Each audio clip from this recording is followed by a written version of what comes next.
Hello, test one. Okay, my volume is awesome because I'm awesome.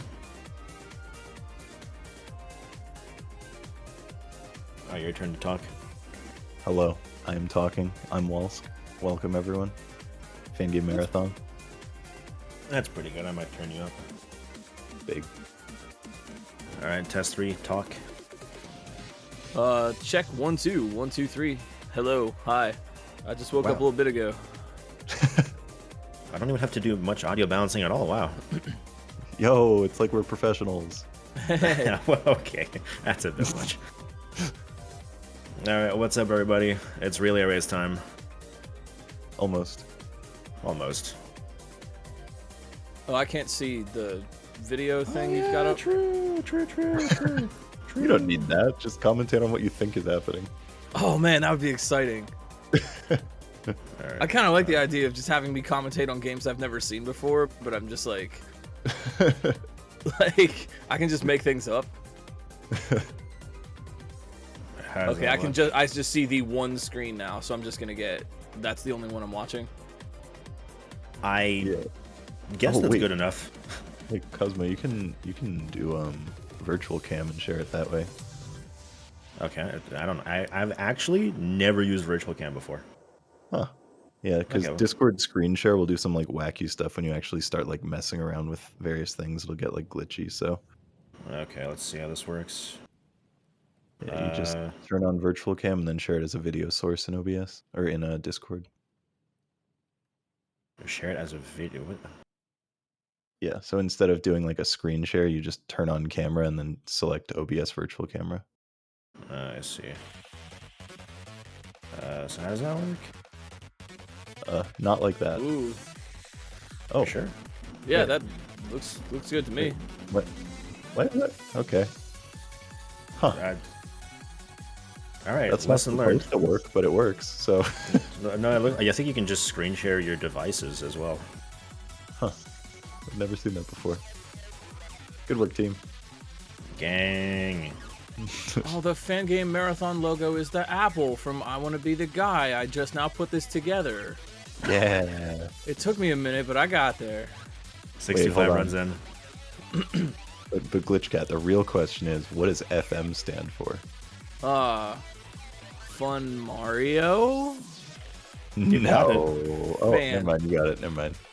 Fantastic gaming. Gaming. Tips Fedora. Gaming. Yeah, that's what I was going for. Just say gaming. Gamers. What's up, gamers in my chat?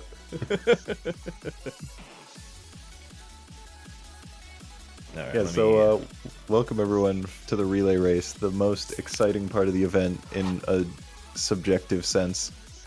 Oh yeah, Cosmo, don't forget to add yourself to commentators. You said there was space for me there, and it's gonna be real small, man. I did say there could be space if we moved things, but technically there is enough space for you. It's gonna be real small. Yeah, welcome everyone. So the relay race is two teams against each other playing 5 different games, and for the first year ever, which is something we've been wanting to do for quite a while, we actually have other communities joining us. So it's not just I Want to Be the Guy. We have Mario World, 3 I Want to Be the Guy fan games, and Monkey Ball. Also, yeah, the layout works. It's functional. Shoutouts to Smartkin for making things functional and cool. And OBS is not going to crash this time, unlike the last 2 years. I like the little Mario World Mario that moves along the line of progress. Yeah. We did some cooking with that because it's always like the kid running across. But we put Mario and there may be a monkey in there as well. Who knows? Whoa. Yeah. Let's go. Do you like that, Wolsk? That's Cosmoing is there too. Perfect. So the relay is set to start in about 3-4 minutes, and we have all of our runners ready to go. Do we want to just let's start by introducing ourselves. Hey, Glitch, who are you? That's a really deep question, man. I'm GlitchCat. I'm a Kaizo player, maker, streamer. I focus specifically on Kaizo Mario World, and I'm happy to be here today. Hell yeah. Yeah, every year I enlist someone who I think will be fun to have for commentary, and this year when we had Mario World, I was like, yo, I want to get GlitchCat in. Hey. Oh, thanks. It's going to be fun. We're playing Orcus, right? That's the SMW hack. That's going to be a lot of fun. Yep. It's a good one. Yeah, Orcus is cool. Jordan is a cool maker. They've made a lot of stuff for SMW Central. They've got a lot of interesting hacks out, and I often see Orcus recommended for players kind of just getting started. There's some cool stuff in here. Cosmo, do you want to introduce yourself?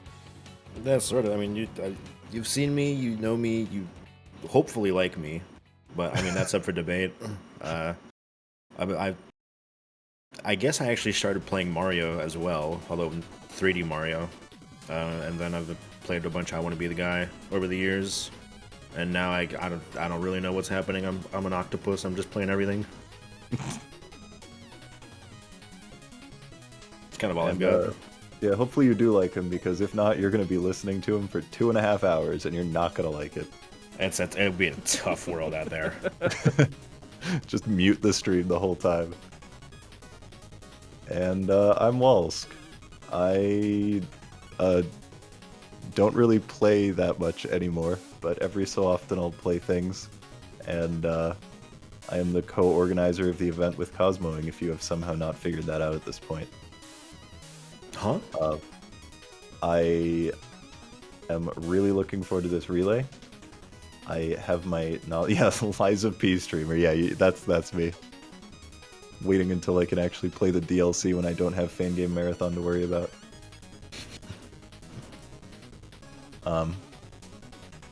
Yeah, that's about it. I worked very hard on making this overlay look extra pretty, as Smartkin worked on making it extra functional. And by our powers combined, we made something pretty and functional. Hopefully. You all have been doing an awesome job so far. Thank you. It's a ton of work, but it's always fun for the reception of everything. Ah, Bigfoot, are you perhaps trying to say octopodes? So I have a question here. There are what, 5 games, and there are what, 5 racers on each game? Does that mean each racer is playing their own game and handing off, or how does this work as a relay? Yeah, so you can see Orcus is being played by both Draconical and Eva, and when one of them finishes the game, instantly the next person in the line, which will be the people playing Tanuki's Tale, will start. And you just keep going like that the whole way down. It's when one game finishes, the next racer starts, and the capture swaps over to their perspective until all 5 games are done. Magaming. Magaming. Magames. All right, well, with that said, we have reached the time that we should be beginning. I will write in the chat and make sure racers are all ready.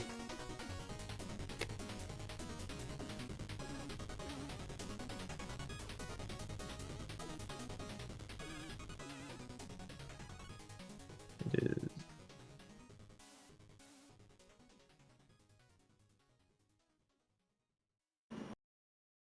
All right, Eva is ready. Draconical is ready. And let's start the countdown. In 3, 2, 1, go! And they are off. They are indeed off. Oh, yeah, I guess the one thing we miss out on with virtual cam is that we don't have the audio. Yeah, you don't. Unfortunate. It is the way that it is. A shame for Mario World hacks, because there really is a lot of cool music that the community either creates original tracks or ports music into SMW from other games. Honestly, I know a lot more tracks from Mario World than I know them from their source game. I finally played the real game, and I'm like, oh, that's that track from that Mario World game I played. Yeah, I want to be the guy fan game players are also very aware of that feeling. Yo, is that Eva on the right? Really quick checkpoint.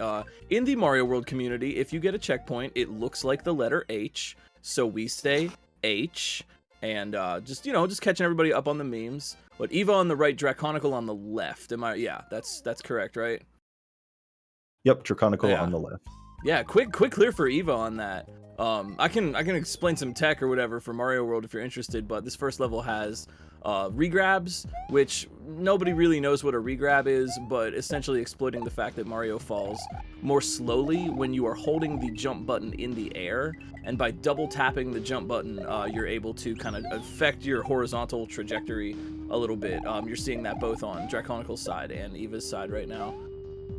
Eva, though, starting out with a big lead here. Poison Mushroom Forest. Watching out for these falling gray platforms. Man, good quick stuff. Okay, this is great. Yeah, Eva started out as a Celeste player who was quite good, and then got into I Want to Be the Guy fan game stuff and was also quite good, and now has moved into Mario World and also continuing being good at platformers. Yeah, wow, two screens here, or 2 levels right now. This is great. This level has the Torpedo Ted. That's the little guy with the arms and the teeth. He's moving along. Mario has 2 jumps, regular jump and a spin jump. Some enemies will be safe if you spin jump on them, but unsafe if you regular jump on them.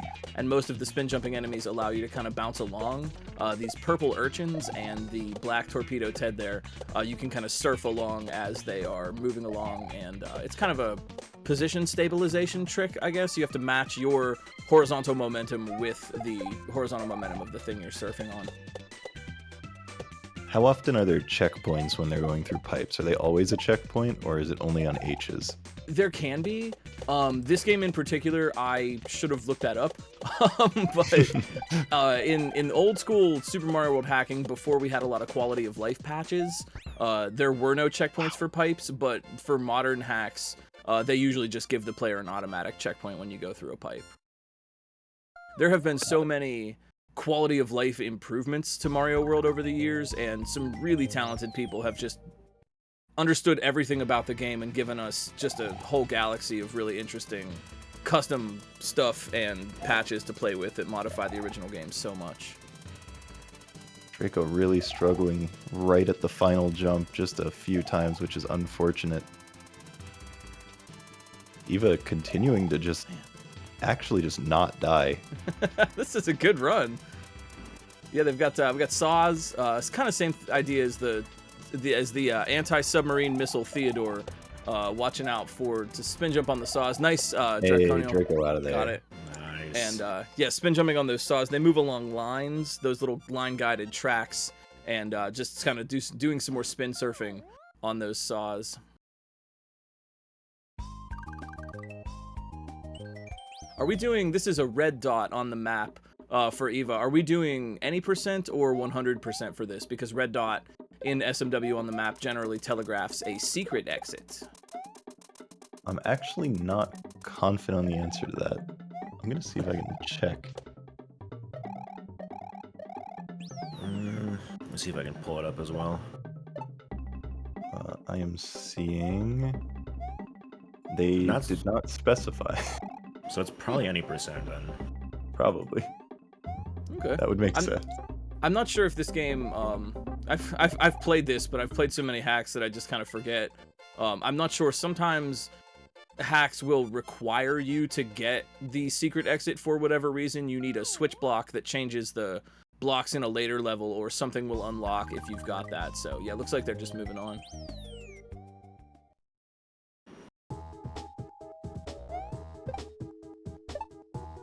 Dino Friends. These are their official names are Dino Rhinos. Actually, no, excuse me. The big ones are called Dino Rhinos. The little ones are called Dino Torch. They walk along the screen. There's one of those Dino Rhinos.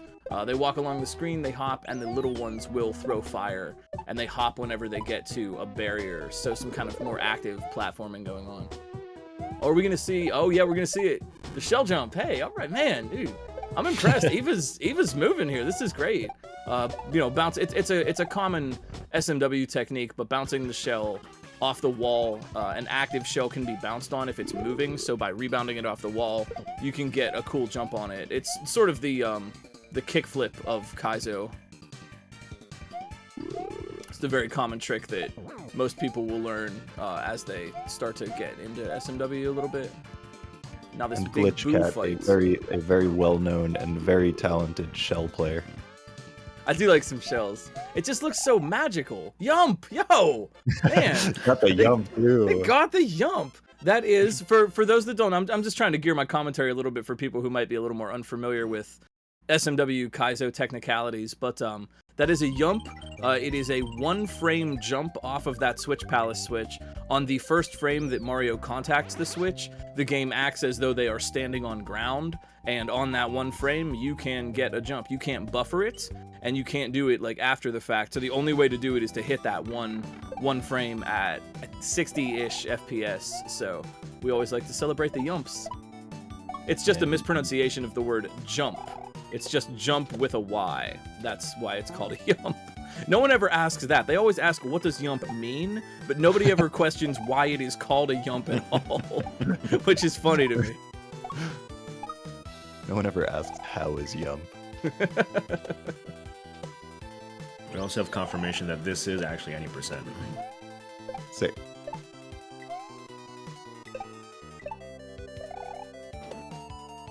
We got these piranha plants for Eva's screen. Really nice. I like waterfalls. I'm a big waterfall enjoyer in games. I'm always like looking at the waterfalls. So these are very pretty. We've got these piranha plants. Again, you're seeing the difference between spin and regular jump.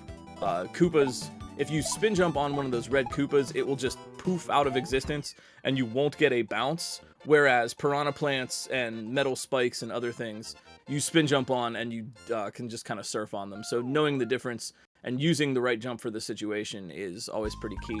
You'll sometimes see they will common telegraphing, which this hack isn't doing that much, but common telegraphing is to use a blue... Oh, there it is. Yeah, the blue coin is indicating to the player that this is a spin jump they're about to do, and the yellow coin is indicating that this is a regular jump. So here's some spiny surfing, and these are custom, these little spiny shells. They are not in vanilla SMW, but these spiny shells act just like regular shells, except we must spin jump on them or die. And then you can throw them off your head. I'm assuming throwing the things off your head is not a vanilla mechanic, right? Because that has been done. Yeah, so that's actually... It's a little bit of a quality of life fix. So normally in the vanilla game, when Mario holds an object, he is holding it out in front of him. And what that can do, if you're holding a shell and you collide with another enemy, the shell you're holding and the enemy will clash and destroy each other. And that can be really annoying for Kaizo because you want them to carry an enemy while they're bouncing on other enemies. And so you invite this kind of clash situation. So this hack uses a quality of life patch where Mario holds something above his head, and that way you don't have to worry about that anymore. Some hacks use it, some hacks don't. But yeah, the Super Mario World community has gone absurdly deep with quality of life fixes. There's an interesting, if anyone wants some bedtime reading material, there's a list on smwcentral.net that lists out all of the known bugs and glitches in Super Mario World and ways they can be kind of used and exploited. It's miles long. There are so many things about this game. It's the coding equivalent of silly putty. You can just warp it into any shape you want, and the stuff that is known and the stuff that has been changed about this game is just fantastic. Are there, have people made patches that make spikes actually shaped like spikes? Like the enemy spikes? The guy that... No, you know what? Actually, yeah, they have. There are some precision hacks that kind of cross the line between I Want to Be the Guy and SMW that have, yes, they've made spike-shaped spikes instead of the Dorito chip spikes.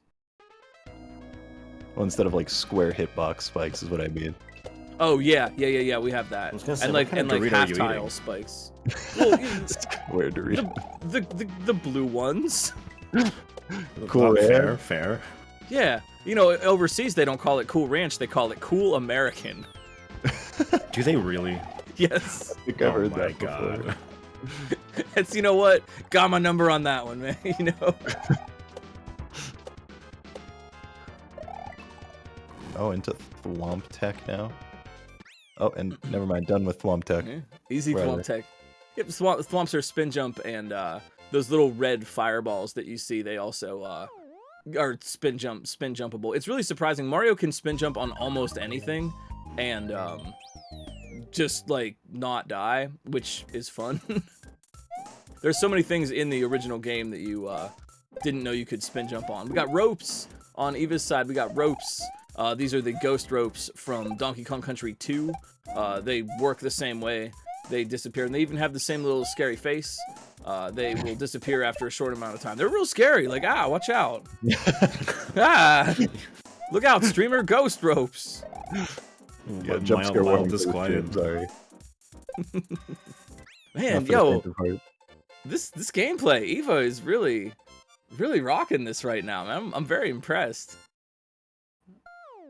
Yeah, Eva's actually just a gamer.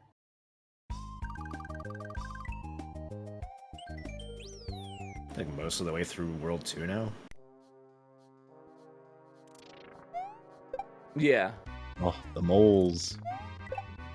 Little moles you can bounce on, big moles you can stand on.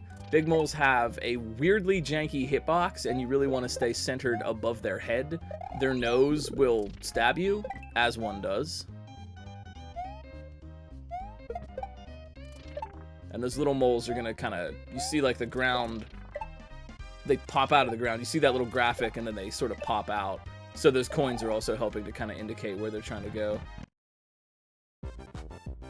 One thing that I just always love about Mario World, compared to especially I Want to Be the Guy stuff, is just the flow that you get from the platforming because of the momentum and like the various enemies and all of the different interactions everything has. It just creates a very nice like feel to it. Mm-hmm. Yeah, Mario World physics engine is just like absolutely lovely. It's one of those, I like to compare it to like skateboarding or something, because it really, you can be that good at it. Like you can really just get so incredibly nuanced. Two switches at once, but only one jump so far. Good job Draconial too for getting through that forest section, nailing that shell jump. Hell yeah. So I guess what's going on here, we're getting the Switch Palace blocks, and in Vanilla Mario World, if you hit a Switch Palace, it fills in the dotted outline blocks on other levels. We want to build a bridge at the end by getting all 3 switches here, and then we'll be able to cross. Traditionally, those are referred to as the Nexus, which is actually a shout out to an SMW Kaizo player from a while ago whose name was Nexus. Fun lore fact.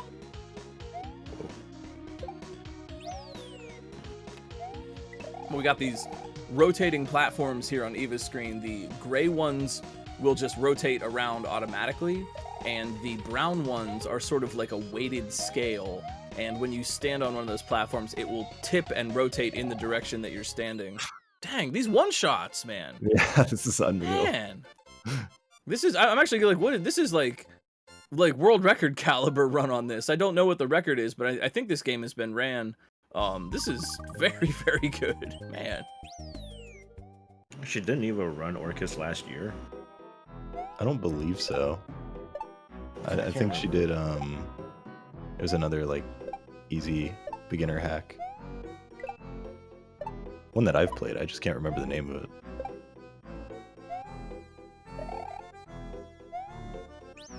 I just remember it was on with a 9/11 Quickie incident. World? No. Now I have to check. Gosh. Rats. I'm making you work. I'm making you work. I'm making you work. Oh, she ran Sure Shot last time, so that's not the one I'm thinking of. Oh, okay. Okay, Sure Shot. Yeah, Sure Shot's a little more difficult than this. You're getting through those blue rings there with style. Those are slightly modified boo rings from the original game. They move a lot faster, and those boos that they are regular bouncing off of are modified to be able to do that. Boos in the original game just require you to spin jump. Oh, and we got carrot platforms now. They will fall when the number on the platform hits 0. So you see it counting down, and then they will fall. They are still active. Like, you can still stand on them when they are falling, but you're going in the pit.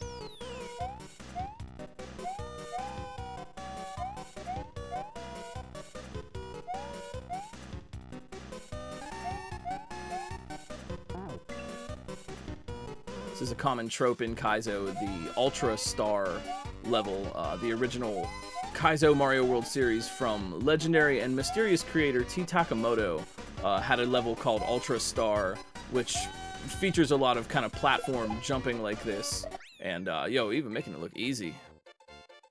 That's their attack. I'm falling now.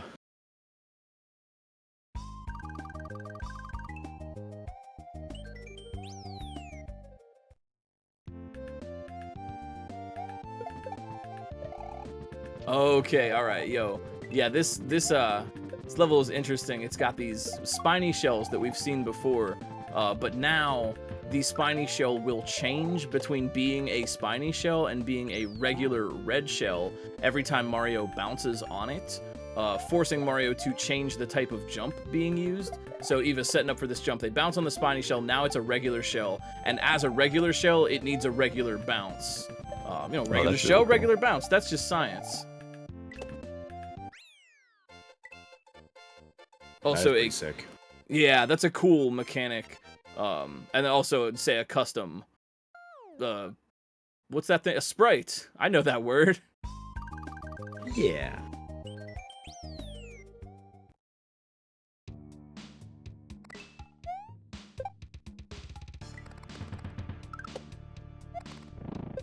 All right, we got bats now, and we got blargs. The blargs live in the lava, and they poke their little faces up. Question though, do you see, when the blarg sticks his nose up above the water, do you see eyes, or do you see a beak? Because it's supposed to be eyes, but I see the beak. Do you see the beak? You get what I mean? I've definitely always seen them as eyes. Really? I've never heard of anyone seeing them as a... No, actually, that rings a bell. I feel like I've heard this question before. It looks like a beak. Ever since I was a kid, I've seen the beak. And then, like, finally, as an adult, someone pointed out, like, oh, that's its eyes. I'm like, wow, it is eyes. It's the beak. Like... Yeah, but it's got the shifty eyes. Yeah, like the little orange line. Yeah, you see the beak now? Yeah, okay, chat's backing me up on this one. You can see the beak. Just like squint at it enough. It is eyes. That's objectively true. But yeah, it looks like a beak. Barfy, I'm not and that's sure Blars. An eye doctor. I think he needs a beak doctor. Not seeing the vision, unfortunate.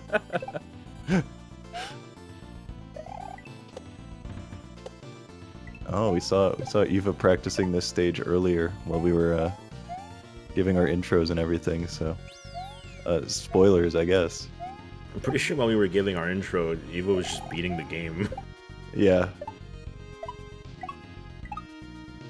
I can only assume she practiced a lot. Eva, in general, is just a good speedrunner and puts a lot of effort into speedruns.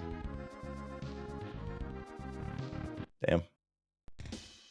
Yeah, making it past those homing bullet bills, no problem. And now these ropes that are descending, this is like layer 2, or like one of the object layers in SMW, can be made to move independently of the foreground layer. And so this is just some layer 2 ropes, kind of moving downward to keep you on your toes. One thing to note for talking about speedrunning and SMW, as we mentioned, the Mario will fall more slowly if you are holding the jump button in midair as opposed to if you're not. And there's a lot of nuance you can use with that to control your jump trajectory. But one way it helps in speedrunning is that even in a run like this where there's a linear path and you do one thing to get through the obstacles, oftentimes what you can do is minimize slow fall in order to save a little bit of time by not doing jumps that are as big as they would be otherwise. And that doesn't seem like much for a particular obstacle, but over the course of a run like this, it can save a minute or more, maybe, depending on how long things are. Yeah, we say nump for not yump. Yeah. SMW community, I don't know about the I want to be the guy community. I'm assuming it's true, but SMW community has all kinds of silly words and phrases and things that have just become part of the general parlance. I think every community's got their share of that. Yeah. We've got the iconic cactus jump. And there we see the bridge filled in from all 3 switches that they've got, and we're gonna fight a modified Reznor. They spin around real fast and throw out fire. We just want to bop the platform below the Reznor and make them poof into Stardust. I don't know if it's Stardust, it might just be ash. Dead. Yeah, just dead. Yo, gee, Oh. that's time. There you Eva. go. Eva Wow. with a 21-16, it looked like. That's a really strong run. Really good job, Eva. Now we're moving on to Tanuki Tail. All right, there's one problem with the relay race layout. Yep. Yeah, that was not a problem in the previous version I tested, I can assure you. So something broke. Oh well. And this concludes the portion of the commentary where I know technical information about the game being played. Don't Oh worry. wait, no, I see what happened. Apparently, studio mode breaks that. Oh. That is interesting. All right, well, I'm turning off studio mode then. Hell yeah. If I make a mistake on stream, it's going to be extremely visible now. Yeah, just don't make mistakes. You got it. So I would talk about what's happening in the next game, but now we can see it. All right, perfect. So you missed some vitally important stuff to understand anything that's going to be happening in this game. Unfortunately, things immediately happen within the first 3 seconds that vastly impact how this game works. So this is... I want to be in a... is it Beautiful Tanuki's Tale or something? Yeah, Beautiful Tanuki's Tale. It's a puzzle game where you have a leaf on your... Oh, sit in a. There you go. So you have a leaf on your head, and the leaf... when you die, the leaf stays persistent and is still active. And that also applies to multiple save files.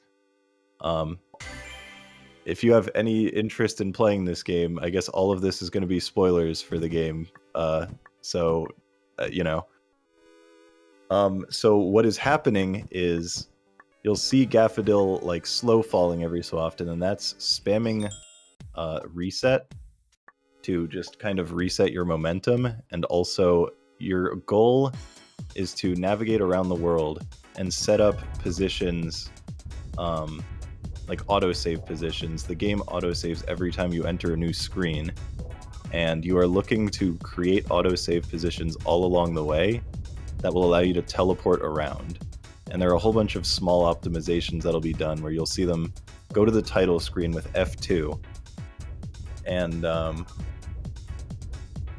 that will then allow you to teleport just a little bit further, save a few seconds. So that one right. So what happened right there Love to hear this. was exactly that. So basically, the stuff that I mentioned about missing it at the start of the run is they set up all 3 save files to be saved in different locations, and on the title screen there are 3 gaps. The one in the middle isn't used for the speedrun. The one in the top left is used the most, and the one in the bottom right is also extremely important. But because the leaf is persistent, you set up save file 2 to be in the top left, and you set up save file 3 to be in the bottom right.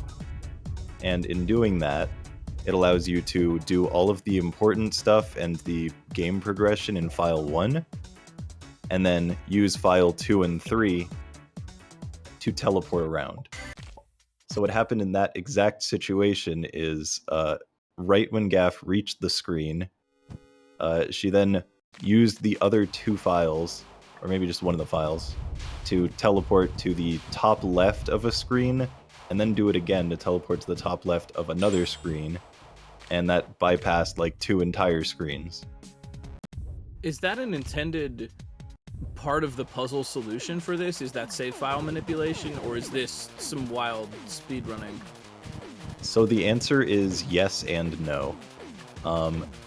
A lot of this is very intentional. The F2 and the persistent stuff is the overall puzzle. Basically, this game has 4 signs you need to touch, I think, and or 6 signs and 6 hearts or something. The hearts are not required for the true end, which is the category they're doing, but the signs are required. However, once you get the hearts, then that gives you the the explanation behind the F2 thing to learn that part of the puzzle, so then you can continue getting all the letters and all of the signs. Oh, okay, so they're just using knowledge that they already have because they've played it because they're gamers.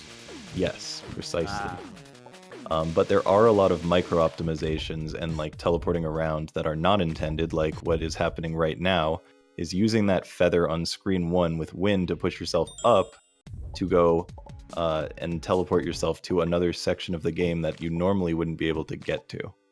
So the mechanic is intended, their use of the mechanic in the speedrun is absolutely not intended most of the time. That's really cool. Also, so every time you die, it'll spawn the leaf, and it will also give you a double jump back. You can hit Q to kill yourself in most I Want to Be the Guy fan games. And while that will kill you and drop the leaf, it doesn't give you a jump back, so you do need to actually touch obstacles if you want to jump back. Why does it sometimes say game over, and then they just keep playing as though that were not true? So that's just another mechanic of the game, is that since the leaf is separate from the kid, it's game over and the kid is dead, but the leaf is still active. So you can still control the leaf in some way while the kid is dead, which is also wonderful. Part of the puzzle. That's wonderful.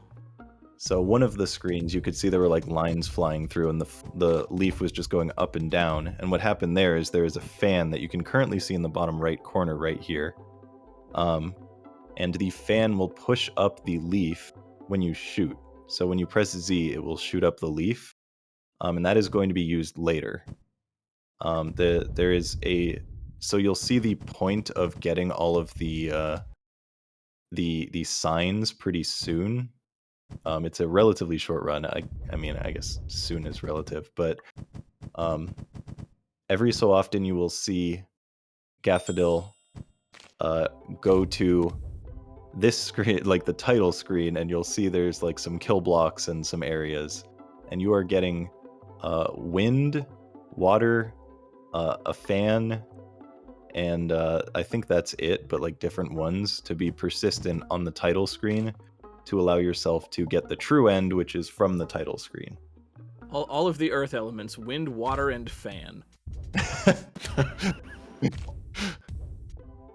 So right now, Gaff has become a leaf to shoot up very high to get the K, and now that I, technically you're supposed to have to go around and do like, I don't know, a ton of screens of platforming, but instead they're going to use something right here, use the fan to push up, and then they're going to teleport straight here and skip like, I don't even know how many screens of platforming, probably like 8, maybe more than that.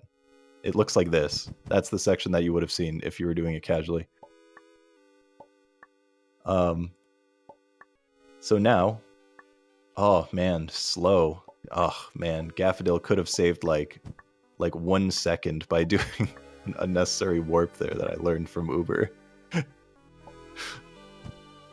So now they're heading into a different section and using the leaf to slow fall. By the way, an interesting thing about this game is you always full jump. 100% of the time you full jump, but you can reset to like cut your speed. Also, these bullet hell shmup things are a reference to a specific Toho character, which is the Tanuki tail character. I can't remember the name of it. Someone in chat is going to say it, and that's probably Pluto. But so all of these are references to different attacks in the original Toho fight. Thanks, Pluto, Mamizo. Easy prediction. No need channel points for that one.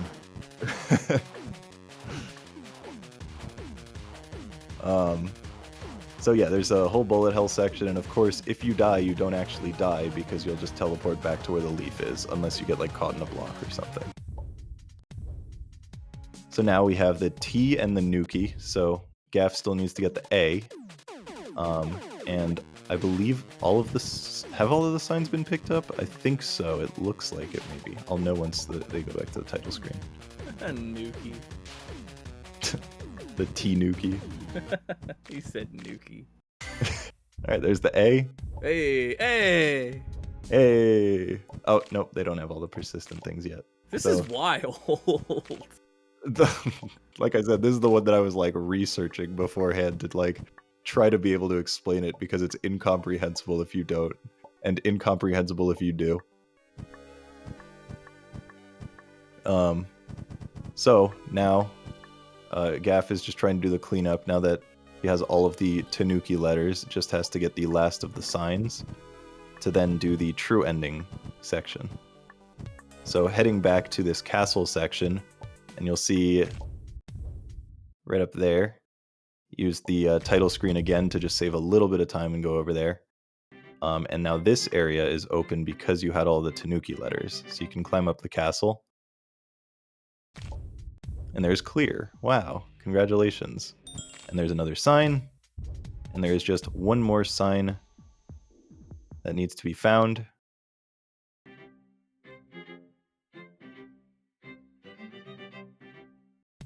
And again, the hearts are not required for it. So even though you saw that heart before, none of those are required for the true end. All right, so Gaff goes to that screen, does and sets up another like teleport location. Are they in a wall right now?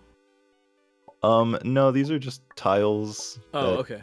I mean, like, it's in an area that you can't access without doing this F2 stuff. Ah. Okay. All right, and now the true ending. So when you press enter, you open the options menu, and that toggles the placement of the kill blocks back and forth. So the leaf is moving automatically because of the wind and the water.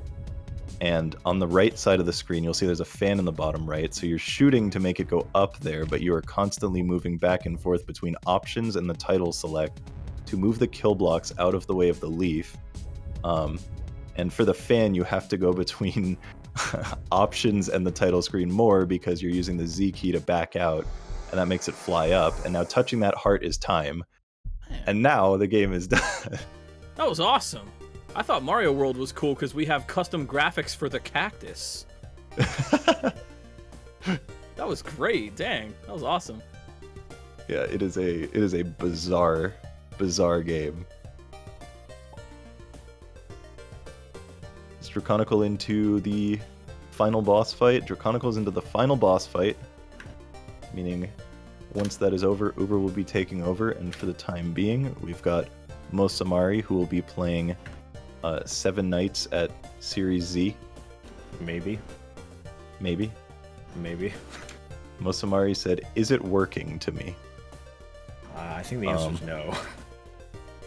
Oh, no, there it is. Okay. All right, now they can go.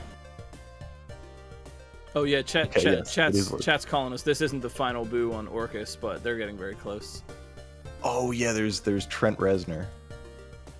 Yeah, which I think is why it's actually named that. All the Koopa kids are named for real musicians, except for Larry. Larry does not correspond to anyone. But shout outs to Iggy Koopa, who is named after Iggy Pop.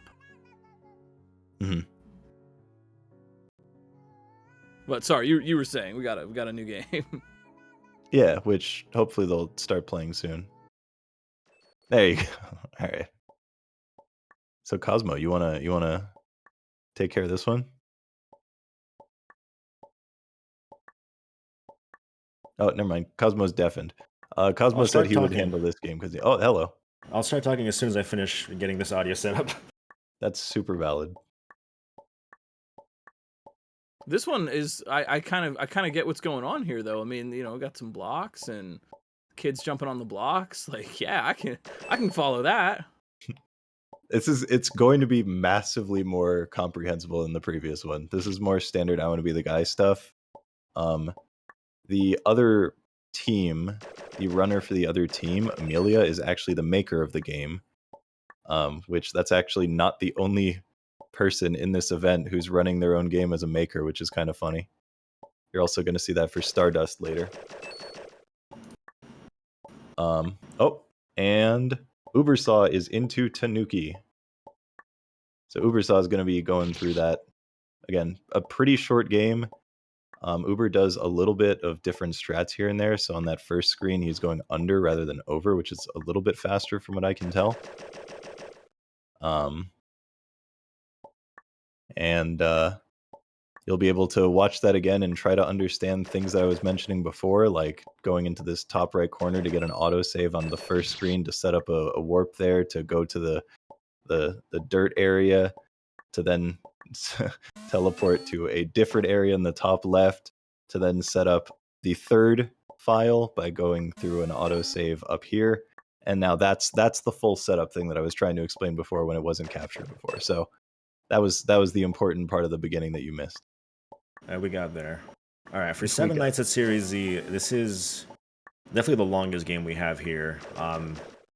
It does span 7 nights. It's a little inspired by Five Nights at Freddy's. There will be jump scares. You will be scared. Not really. There will be jump scares. You probably won't be scared. A lot of bosses. This game's actually really, really big and really, really varied. Amelia, I believe, was doing a lot of stuff in I Want to Make Her before they made this as their first game. The one thing that you will see all the time, like the main mechanic at hand, is that normally you get your jump and your double jump. In this game, though, when you walk off, you do get to keep your single jump. I was wondering about that. It looked like it in the block section. Yeah, so at all points in this, you will be able to just walk off, and you will still have 2 jumps to use. So that does create some interesting platforming situations. Alright, there's a whole bunch of story. We're past the intro of the game, which doesn't really explain a whole lot. There's a bunch of story. I think we're going to skip through it. Yep, all of it. There it goes. No. Skipping the story. I'm assuming that's why they had Wasp enable. Oh, that makes sense. So yeah, this game ping-pongs back and forth between sort of like a dream section, a real-life section, and a Five Nights at Freddy's section. Alright, here they're just trying to get food for their gerbil, and so they have to go to the basement, which obviously has bounce blocks. And again, these bounce blocks will refresh both your single and your double jump, so this definitely looks normal, but then you play it and you realize, wait, this isn't right.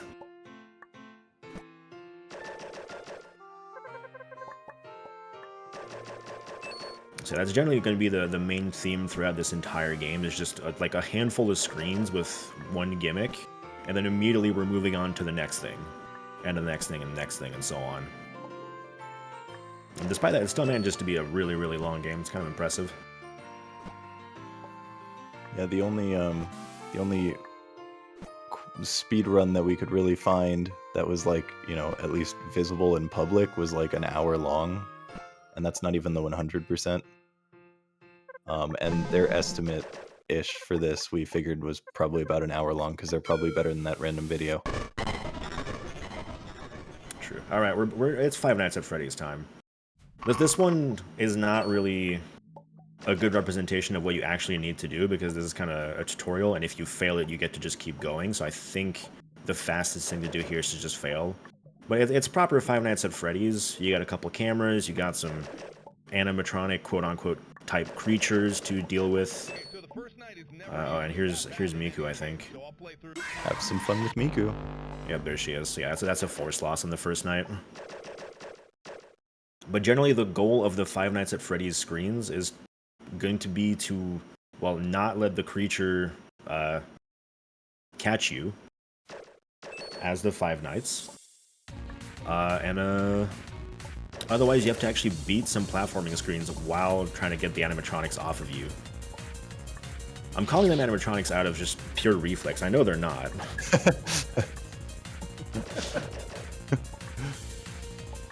But yeah, it's a mix of Five Nights at Freddy's and just regular platforming. You have to do some platforming and then ping-pong back and forth between the cameras, get the creatures off, and then back to platforming. And so it's not actually about living until 6 a.m. as it would normally be. It's about living until you actually finish the platforming. I'm loving the way the blocks move around on that last screen. That was a really, really cool effect. Yeah, so this section is like references to other I Want to Be the Guy fan games.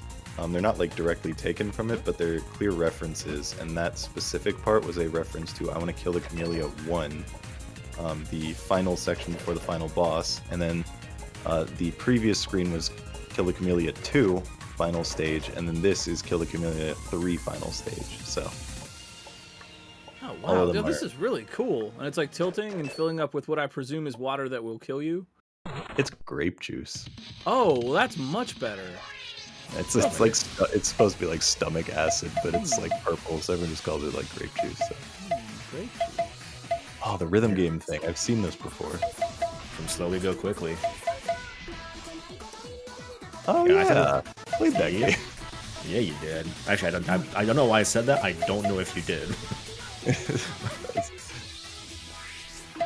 You were probably there. I don't know. Wait, yeah, you were there. Yeah. Was I? Yeah. Because I was like playing. You're like, oh, Rand got my goat. You know what? I absolutely would have said that if I had seen you play it. So that tracks. I do love this as well. Yeah, wow, what a cool section. You're like snapping into the walls. Yep. Like Yeah.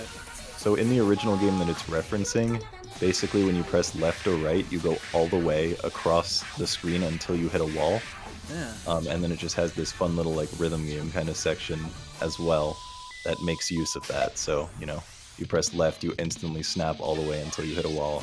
Right. Ooh, messing up. Tough. Just missed a little bit, yeah. Just demonstrating for us. I think the reason this is in here, other than obviously it's awesome, is that this is actually built on the same engine as Slowly Go Quickly. Oh, cool. What engine is that? Reloaded K's Godot engine, I think. This one's not even Game Maker. Bruh. Crazy. Yeah. But yeah, this is, I think, one of the Dream segments. The Dream segments, no, actually, the FNAF segments are usually the medley segments. The Dream segments are just kind of whatever the heck is going on. But this game does a lot of stuff. It doesn't really need to make sense, although there is a story tying it all together, so that helps a lot. It's mostly a collection of really cool stuff.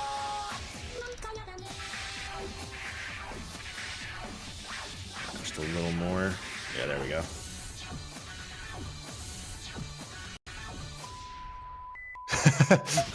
I think that the game lagged there. Completeness.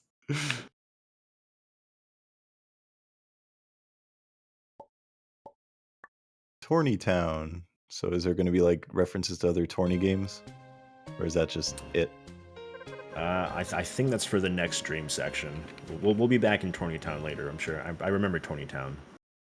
For now, we have to go feed the Dribble again. Turtles are hungry, man. Alright, so now we get some sheep block screens. To be fair, they probably expect you to spend longer on each of these sections, so maybe the dribbles aren't that unreasonable. Yeah, casually this game takes like at least 2 hours.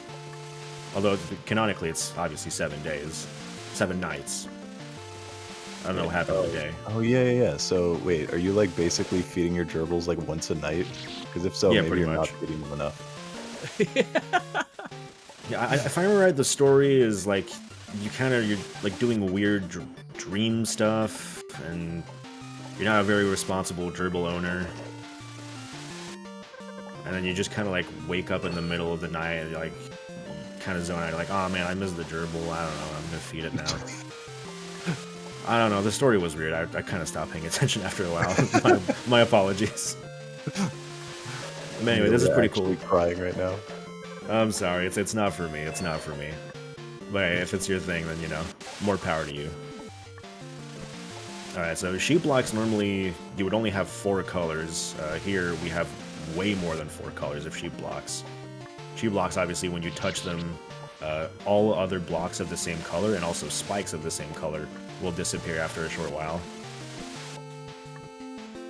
And so we have to find the path through the screen. And it's also combining the previous feeding the gerbil gimmick that we had, which is the bounce blocks. Also, really quickly, we got Uber, who just got all of the Tanuki letters and is now trying to get the signs and cleaning up there. Seemed a little bit confused. Maybe his saves were not exactly where he expected them to be. He is currently trying to figure out like how to navigate to get the signs. Maybe he's also not even sure which signs he is missing. But at the very least, he is into the last section of Tanuki. Yeah, Team No Clue definitely has a bit of a lead right here, but with Amelia being the maker of the game, I think this is something that can It's still going to be a close race by the end, I'm pretty sure. Alright, I think it's night 2. This is the first proper FNAF section now. I'm going to have to pull my notes up. Alright, so right now... So yeah, you have to ping-pong back and forth again PD between... player.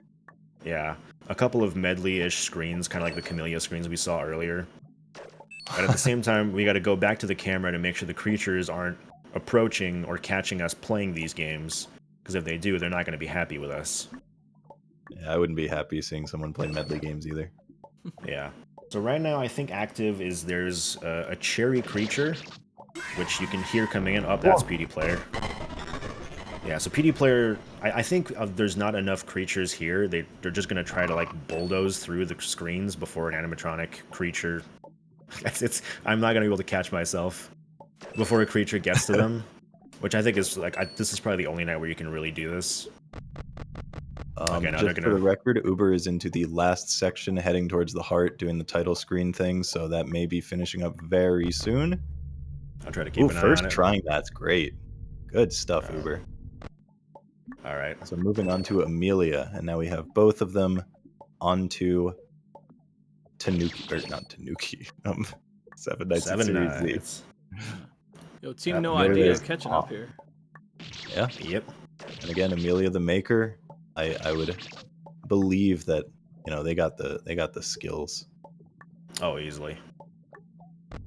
But alright, so yeah, they're flipping back and forth between cameras here. Right now, I believe there's 2 active creatures. There's a cherry, which you can hear with the game audio. Okay, yeah, they just beat Night 2.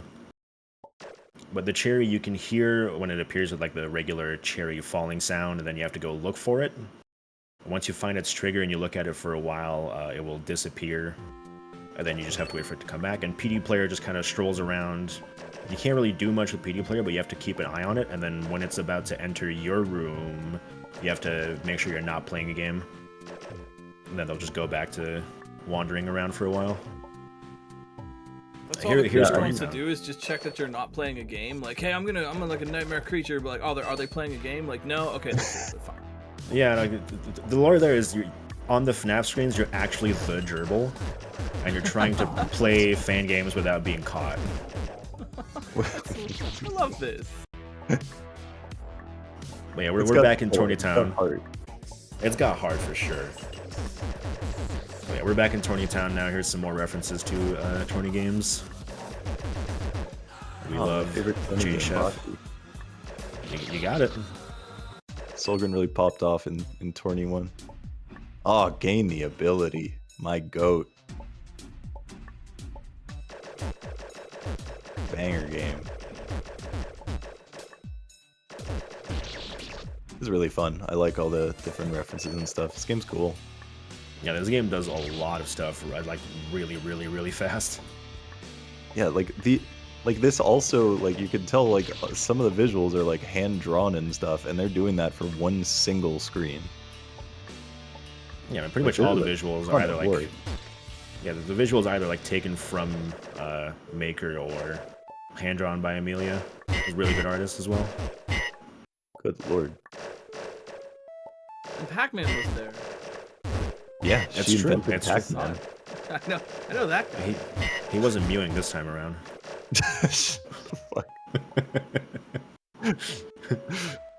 So for context, for anyone who missed it, during the blind I Want to Be the Guy adventure segment, there was a part with Pac-Man, and for some reason Gab decided to say that Pac-Man was mewing.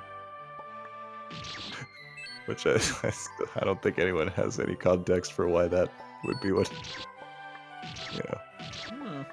It's a classic Gab moment. We don't really know about that one. Alright, we're back on dribble feeding on Mosamari's side. Probably one of the toughest sections.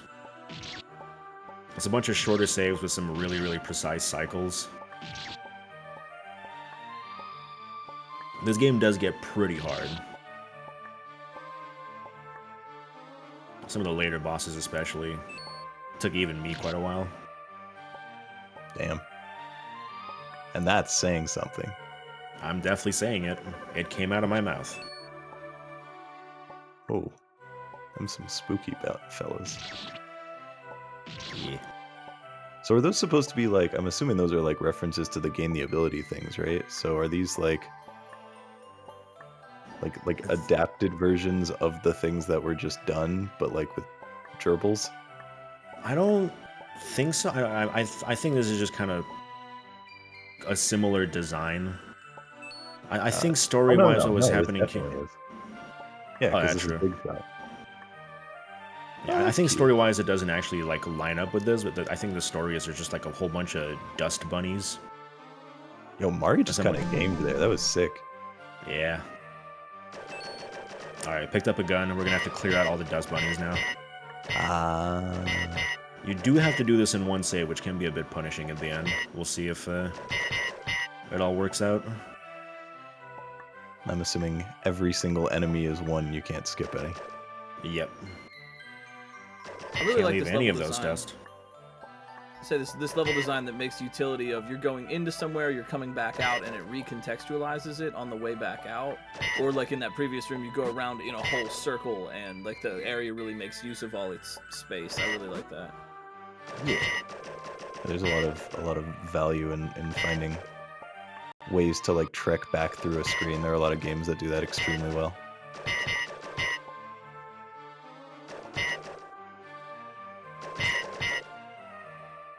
Only 5 more. Surely no mistakes. Just hoping. Damn. Mari All kind of right, good gaming. stuff.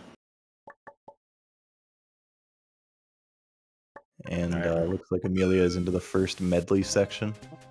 Yep, the first night, which again just kind of gets cut short of the moment you enter the second screen. All right, night 3. Yeah, introduces a new creature. If you die too much in these medley sections, a real special creature will come out and realize you're not playing good fan games according to them and cut that short. I'm assuming we won't find out what this creature is. Entirely plausible later on. Oh, yep, there's Petey.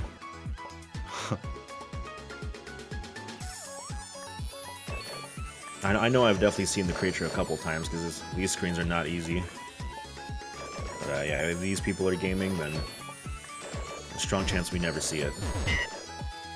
It's like really fun to look at the screen and be like, oh, I know what that is before even seeing the title, but like just recognizing all the differences between, you know, what's there and what isn't. Which is not going to make any sense to anyone who hasn't played these games, but if you've played a ton of fan games, then it's like, it's just a really, really cool nod to it.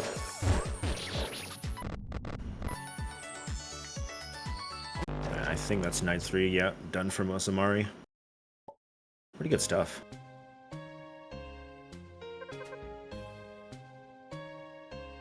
I don't remember what the next dream section is. Oh, there's not even a dream section, we're just going straight to feeding the gerbil.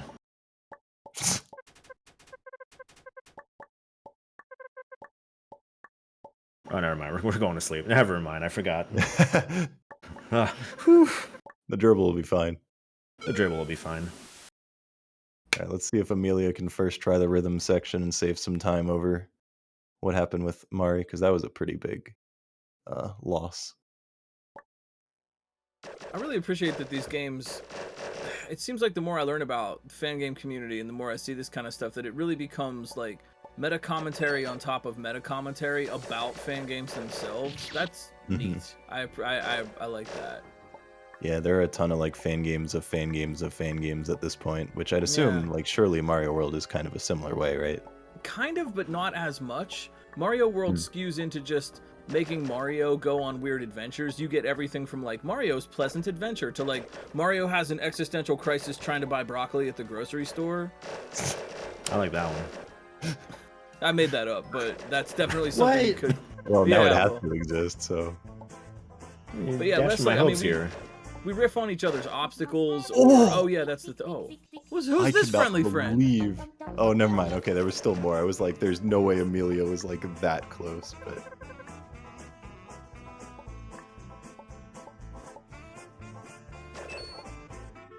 So this section that Mari is in is a reference to Steak Temple, which is a great fan game.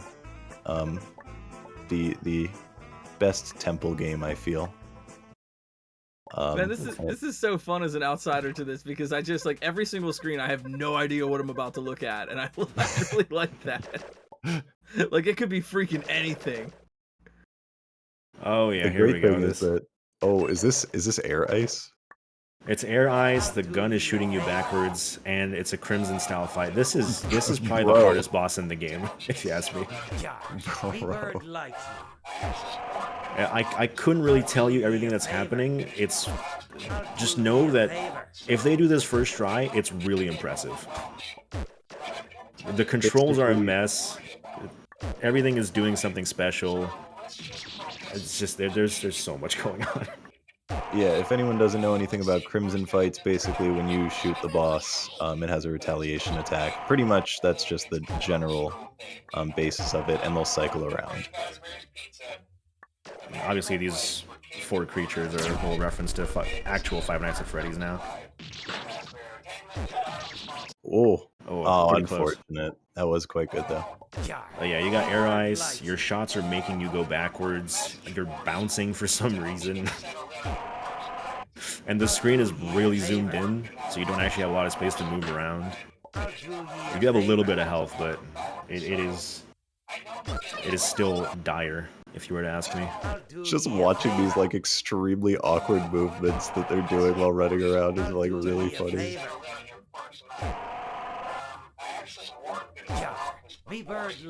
I feel like even without having played it, you can understand that it's a mess. Oh yeah.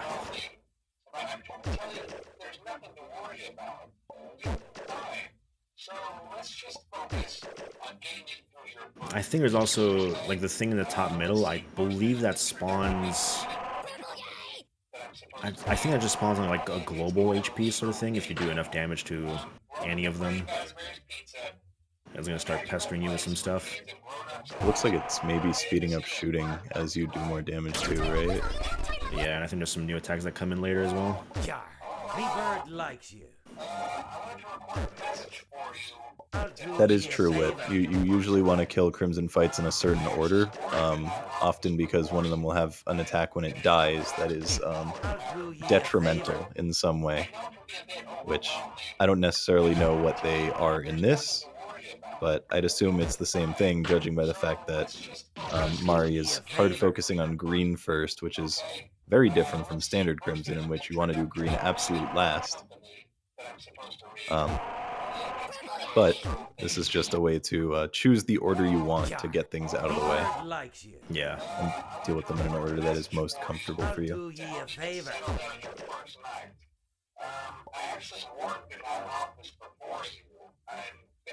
Amelia's entering night 2, slowly catching up.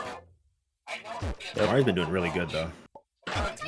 Mari has been doing extremely well. This boss is doing some damage though, so if Amelia, again, the creator, is an expert on their own fight, then that's looking good. That is true. This would be a really big catch-up point. I would prefer... I nearly said that word really wrong, which nobody would have been surprised by that, but... Personally, I think this is a finalist. I can't believe I actually said that, man. Yeah, I would consider this to really be the hardest boss in the game. I think there's like one more. I think the next boss is also pretty tough. Although I think from this point onwards, the entire game is actually we're trying to get pretty hard. But this boss really does take the cake. I think that's everyone. Yep, just got past it. Nice. Wow. GG. Very well done. All right, night 4. Stakes and spikes. Yep. We're seeing some more Steak Temple. Is that a steak with a knife? It's well, yeah. How else does it defend itself? Fair. That's so fair. All right. This adds another new creature who is going to act like PD player. It's just a bit harder to catch on the cameras. You can only really tell they're around if I think the cameras in the bottom right are going to start flipping around if you're like seeing them on screen. Check out that hot dog.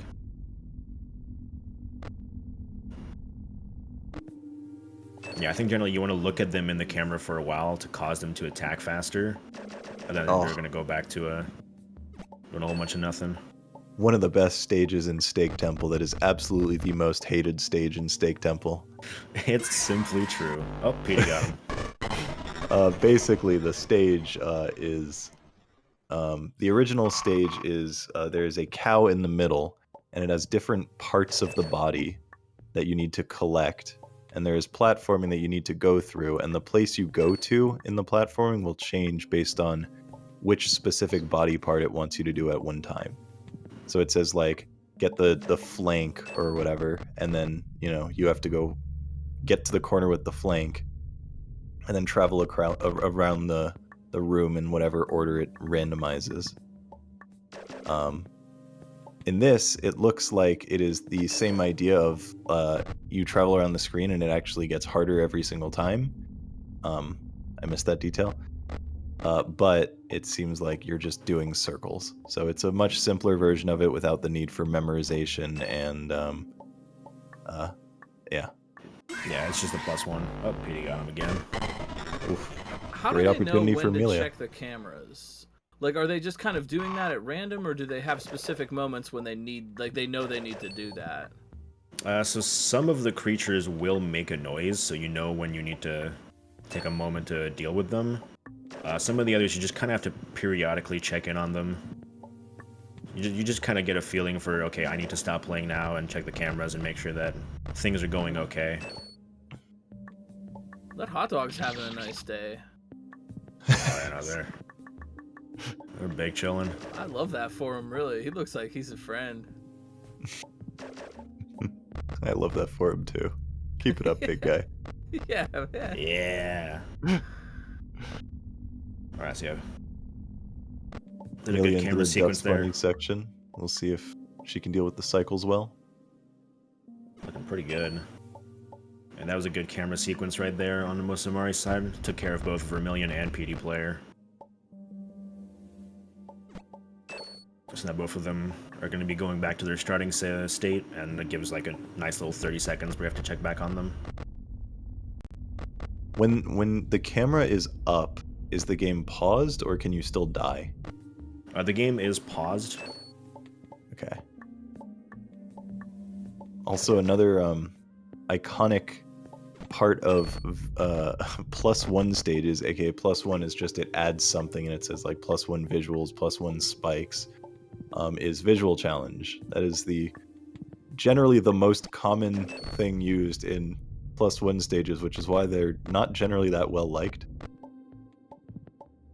So you'll see just random things, I guess, flying around on the screen just for the extra visual challenge that they love to have.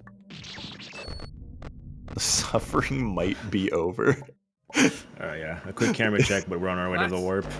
That's good news. Yeah, finally. Yeah. Thank God. I love Camellia clones. Classic Medley Man 452.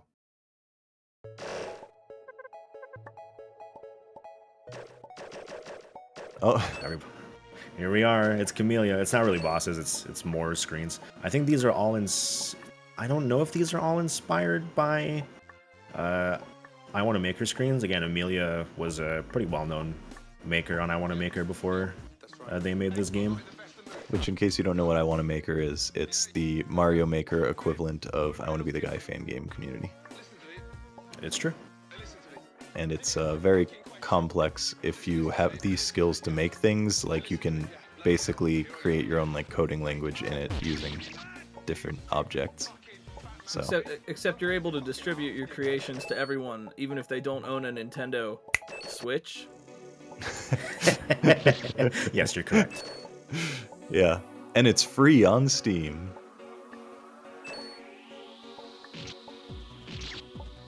Yeah, and that's when it literally says in the top left, inspired by another maker map. Oh, well, they actually gives the codes. That's nice. Yeah, obviously there's a direct reference to the Camellia 3 boss rush. Although none of these are actually bosses. Well, I no, there's well, debate. It's debatable. There's things you shoot in some of them. There is a character that is shooting that you also shoot, in which sense, basically a boss. It's the famous game where you shoot at people and they shoot back.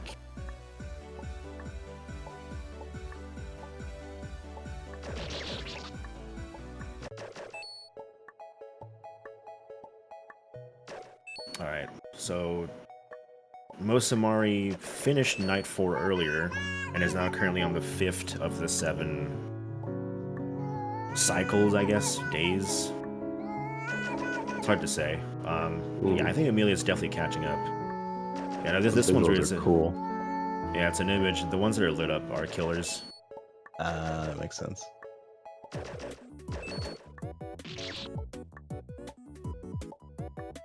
Just one more, then we have to presumably go back to feeding the gerbil. We don't have cameras on, but if we did, you just see that I have this big goofy smile on my face like constantly while I'm watching this, because I just absolutely love the ridiculous, like, it's not nonsense, but just the ridiculous graphics and just this incredible nonsense going on. It's just really cool.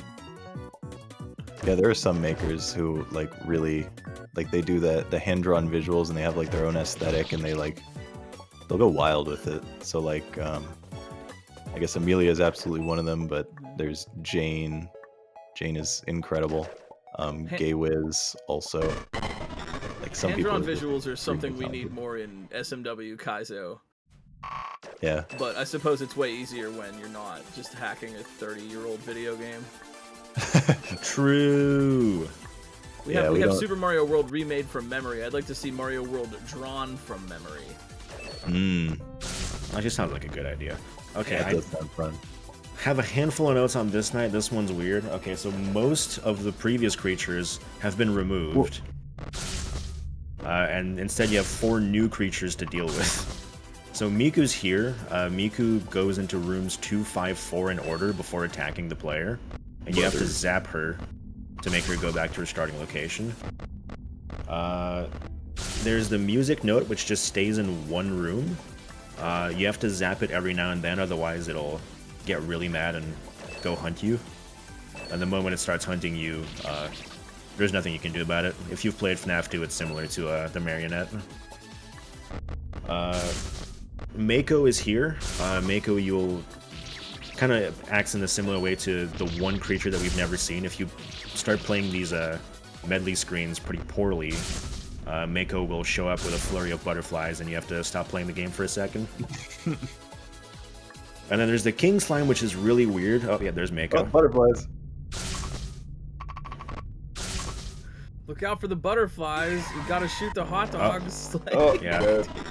The music note. Yeah, I mean, obviously, Glitch. Yeah. That's wonderful. I love it. Oh, my. Yeah, I haven't played this game, but this is absolutely making me want to. This is like really impressive. That's a really for like somebody's first ever fan game. This is crazy. There's also a 4th creature that's at play. You can see some dice laying around here and there. You have to zap the dice to prevent the King Slime from attacking, or while showing up in your room at least. Even if you zap the dice, it will eventually just start spawning dice faster and faster and it will show up. Yeah, the zapping mechanic hasn't really been used up until now in these nights, but here this night just makes full use of having to zap some stuff. And of course the actual screens you have to play in the middle of dealing with all these creatures, the actual screens are also getting pretty hard. Oh, that, yeah, the Slime King got you there. And Mario just checked. That's rough. Yeah, it's really hard to get a handle on how fast the Slime King's about to attack. Oh, Amelia onto the Crimson boss. Let's see if she can deal with it a bit better and faster. And stronger. Man, really catching up. Yeah. Bouncing a lot more.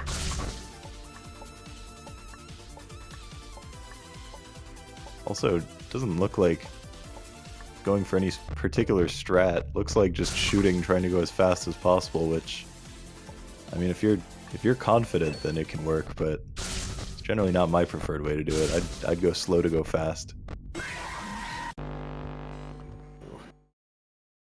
Note got him again. I think this is the second to last Five Nights at Freddy's section. So yeah, they're I was just gonna say, now. sometimes I feel like in a section with a lot of random elements or a lot of things where you could be jumping and dodging and ducking around, sometimes the strat is just to go very quickly because you cycle attempts faster anyway. You spend more time dying because you dodged a lot, whereas just go for it. Just run at it until you win. Oof. Damn, that was really fast. Dang. That was much faster. That was significantly faster. Good stuff. I guess get rid of the high threats, and then you're good to go. Yeah, just hard focus the hard ones, and then just deal with the... It was kind of interesting because, again, as mentioned, like, people have different orders for things. Mari dealing with green the absolute first one, whereas Amelia dealing with it second to last. Yeah, I think that's fair. If you're confident in your shots, then you don't have to worry about green. But if you do shoot a stray shot, then green just kind of forces you back down to the floor, and that can kind of ruin a lot of your planning.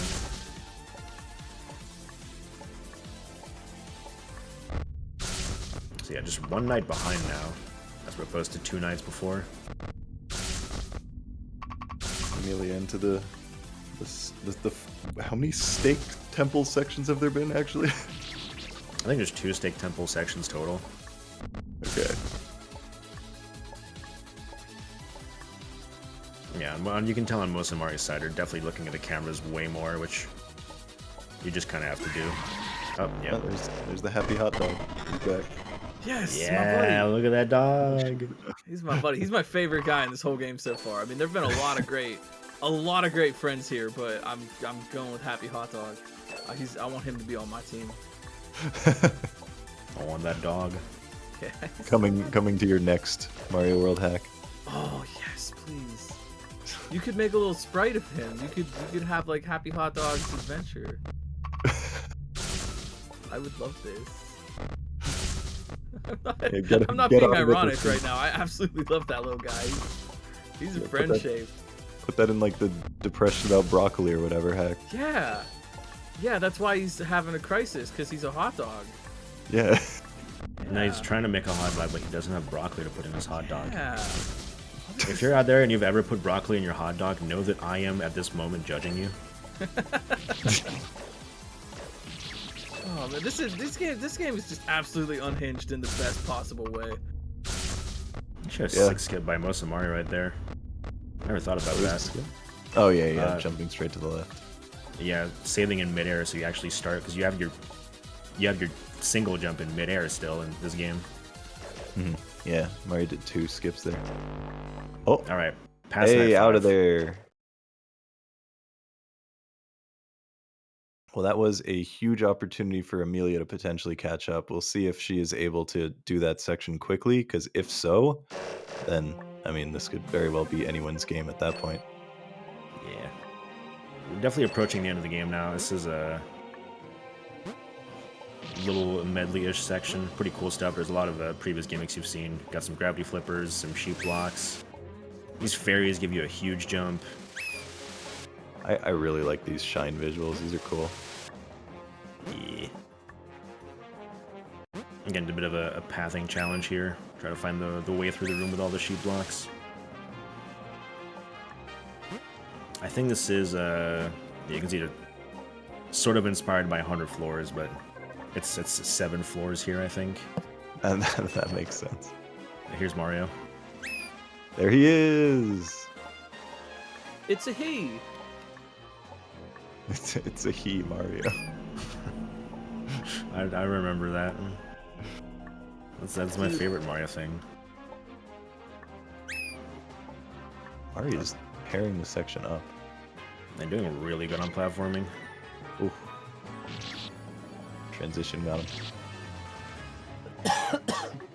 And don't remember exactly how much there is. Like, this is the last platforming section I actually remember. I think there might be one more. There's definitely one more night, at least. The Five Nights at Freddy's section. Amelia's into the stage rush as well. Or the boss rush. The cut content rush. Dealing with the just quote-unquote fight. Gordon Just. Does it really cut content if it's in the game, though? Like, yeah, I mean, you know, we could just pretend it's like a director's cut or something, but there was never any non-director's cut. Alright, Chad, you can now vote with your channel points on whether or not it is actually cut content. Oof. Amelia is really struggling with the just screen. This is unfortunate.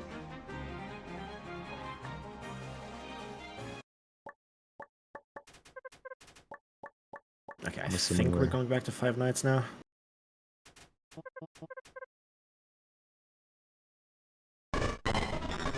Yep, okay. This is probably the hardest section of the whole game. Every single creature is now active. Oh, you're doing an avoidance while it's going on? Oh, no, no. Yeah. Well, a little bit. What the heck? So these medley screens are inspired by, I think the last Z guest stages. I don't actually know. That's not true. This last Z doesn't have guest stages. Well, Last Z has references to the other Z series games that were also guest stages in the old Z series. So this is Z2, but it's also in Last Z. This is also in Last Z, but this is also Z2, I believe. So yeah, you can see a whole bunch of names floating around.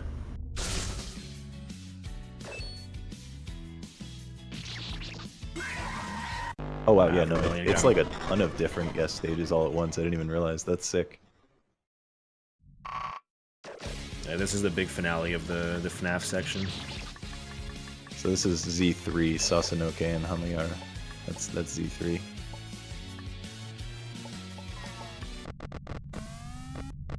Although 128 up, I feel like was Z3. Was that Z3? I don't know. Okay. That was Z3, yeah. Yeah, so it's a mix of Z2 and Z3, it seems. Oh, Amelia finally out of just. An unfortunate situation with how long that took, but escaping it nonetheless. Ah, Z3X, that's why. So I was like, I don't remember anything from Z3, but I feel like I remember hearing of its existence. Yeah, it's a game. It is a standalone EXE, if you will. Well, I wouldn't go that far.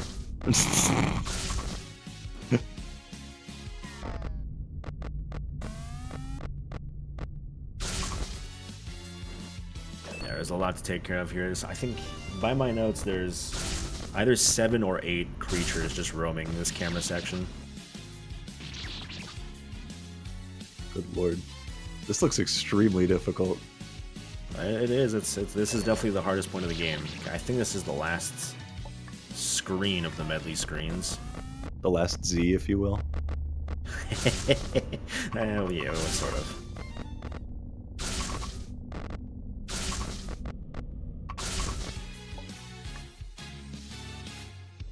Let's see if they can make it. Oh, I thought that rain effect in the white area would hurt them, and I was like, how in the world are they ever dodging that? Nope. Alright, I think they're out. Oh, Yep. CN 2.5. Little CN reference there. Oh, more CN. Yeah.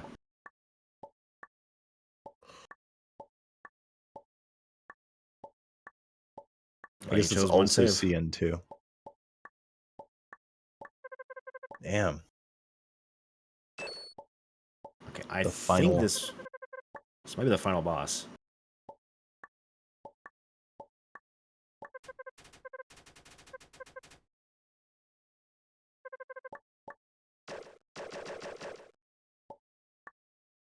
Well, I think it's the final boss. Yeah, there I'm it not is. convinced. How do we know? Alright, pretty long fight here. A lot of everything you've seen in the game is going to come back a little bit. Oh. Yeah, it's combining attacks, I think, at random a little bit. Every a couple hits, it's going to change to something completely new.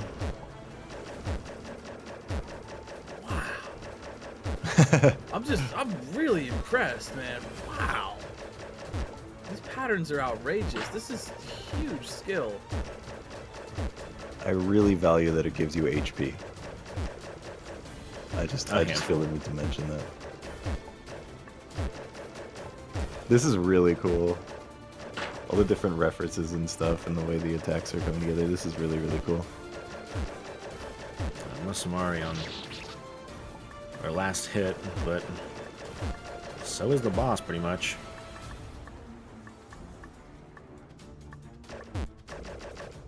Yo, these little tiny dots hurt you?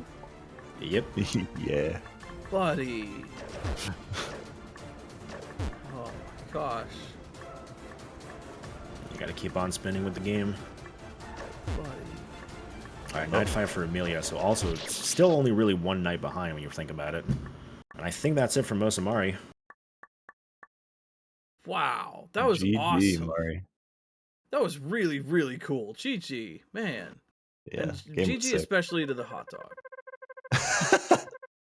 Especially to the dog. Especially. He did the most work. All right, so coming up next on Team No Clue, Yep. we've got I Want a Power, played by,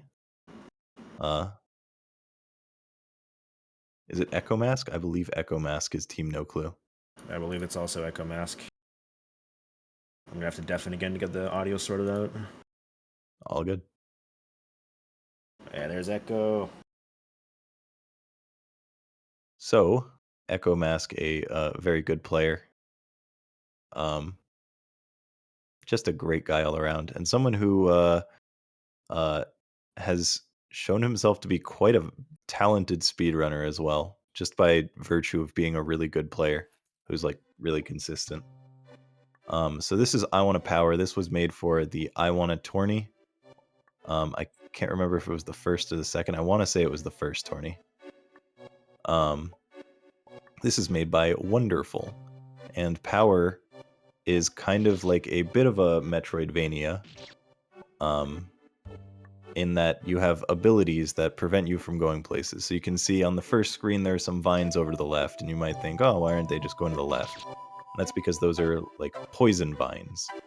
It's like poison ivy, so you need to get the ability to actually use those vines, because otherwise you'll die. Ooh, Amelia just cruised through that night. Holy. Was that a first try? That was insane. That might have been a first. That was not even just a first try. That was also really fast, actually. That was crazy. Amelia Good plowing stuff, through that. Amelia. But yes, so power. The idea is you're gaining powers. So first boss here will give you one different power, and every single time you fight a boss, it'll give you another power, which is not the first time that Wonderful has made a game like that, because there's also I Want to Be Friends, which is a much older game from her. But now your bullets now freeze cherries, so you can use them as platforms by shooting them, and that will allow you to progress in this path. You'll also gain the ability to swim in water, which generally you would be able to swim in water, and I Want to Be the Guy stuff, but Wonderful made it so you don't. And the way the water works in this game is absolutely bizarre, and was personally the hardest thing in the entire game to get used to. So you'll see that once they come across the ability to go in water. You know, like a little floaty thing. A little floaty thing. You don't like how it just sends you straight to the top. Kind of makes you bounce out of the water. You lose your jump.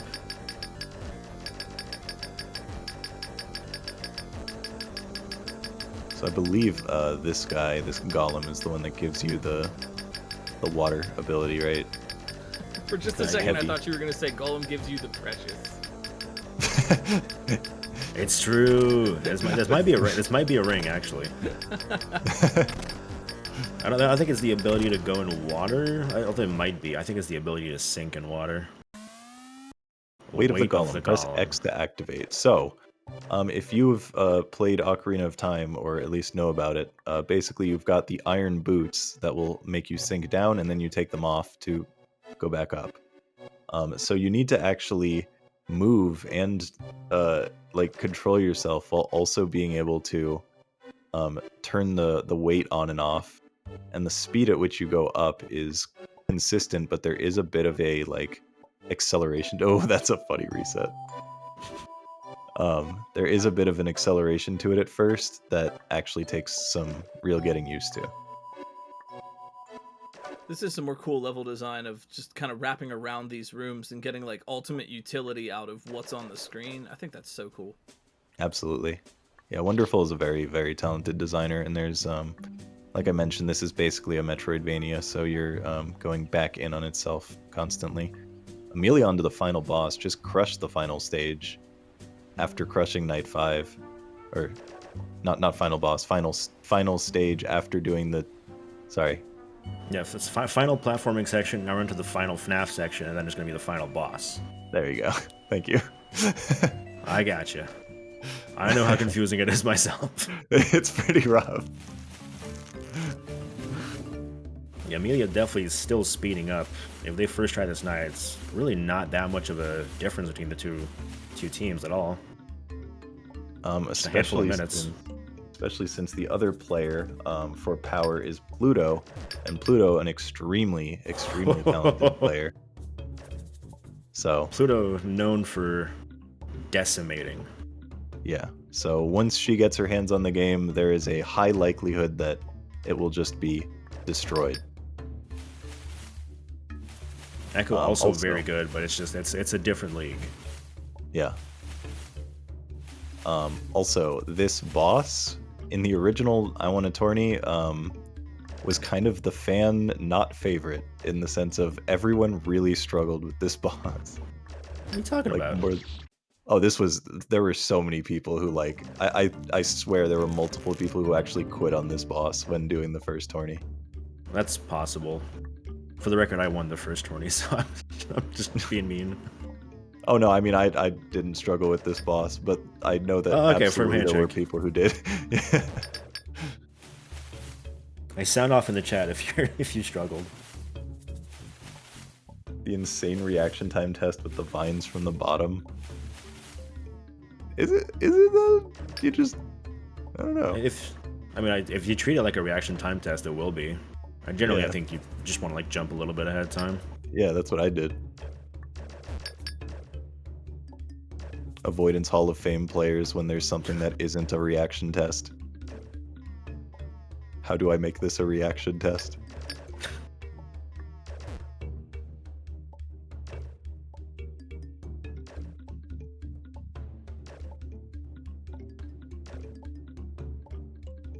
Speaking of reactions, how small is one frame in this game? What's the frame rate on these? I'm just curious. Fangames run at 50 FPS, Okay. so one frame is 0.2 seconds. Okay. Or 0.02, not 0.2. But yeah, you can do a one frame jump, which, I mean, I don't think this is necessarily of value to your question, but it is 16 pixels high. Cool. Amelia playing it safe, but yep, enter the one save. So that's going to be the final boss.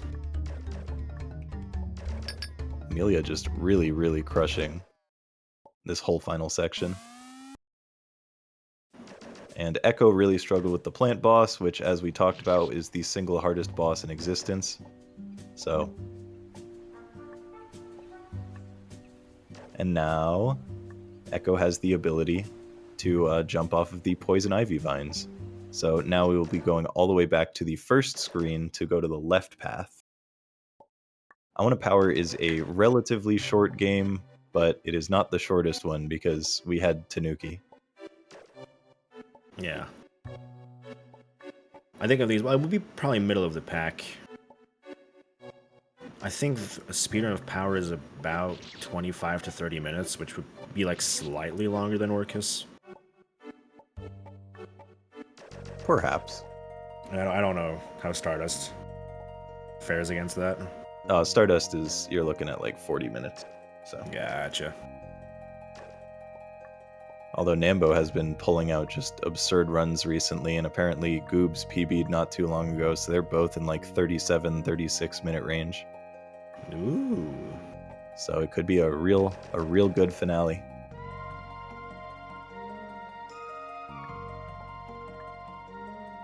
And of course, Amelia doing the final boss. We'll see if she can get a first try. I believe... Did Mari first try it? Mari first tried it, right? Or was it second try? I think Mari second tried it, and I believe this is also Amelia's second try. Ah, okay. Again, it's basically always combining two different attacks at once, so you can get some pretty nasty overlaps every now and then.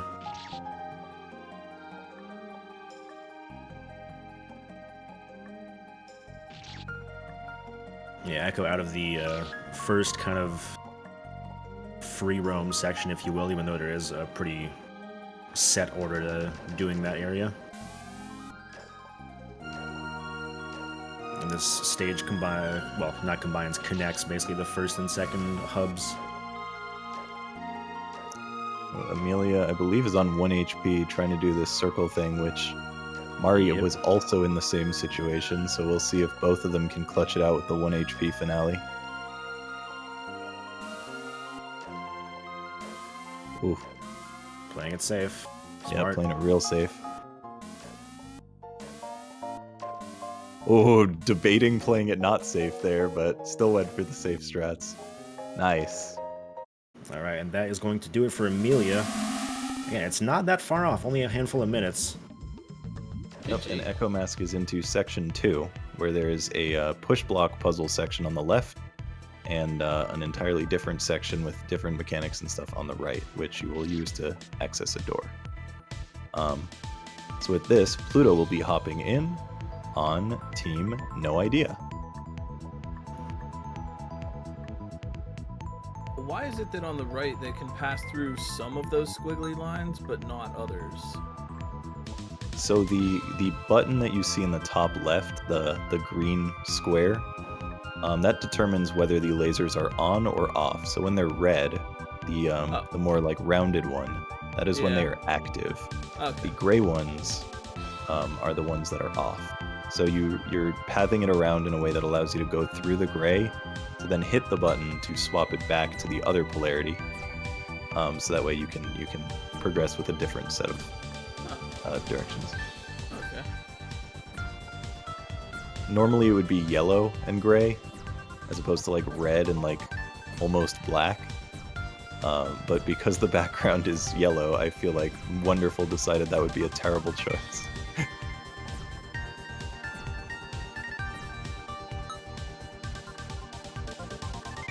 Alright, Pluto into boss 1 to be able to get the ice gun, and Echo Mask into the first boss of the second hub. This is a pretty tough boss, actually. I would say probably the hardest one in the game. I would probably agree with that.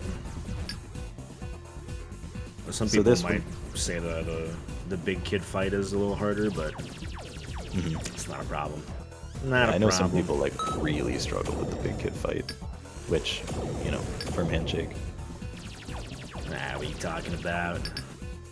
No, firm handshake, easy boss. Yeah. Easy game. So the way this works is you are shooting the spikes to damage the boss on the top, and the boss, after you do enough damage to get rid of one of the HP bars, you'll see there are 2 HP bars on the top, one on the left, one on the right. When you destroy one of those HP bars and get it to 0, the boss shoots a ring of bullets that then activate the button in the middle that make you switch polarities and have to change the other side. And the hard part of this boss is it comes from jumping to the other side. Yeah, every 3 shots having to do that switch.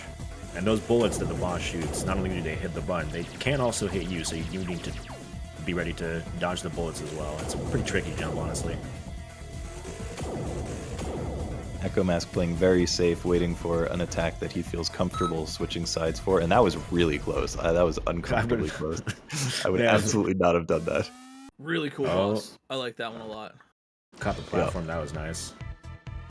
And now Echo Mask goes back to the right side, having one of the keys already done. And then he will be going to the right path. Pluto now heading over to the section with the ice vines after having, or the section with the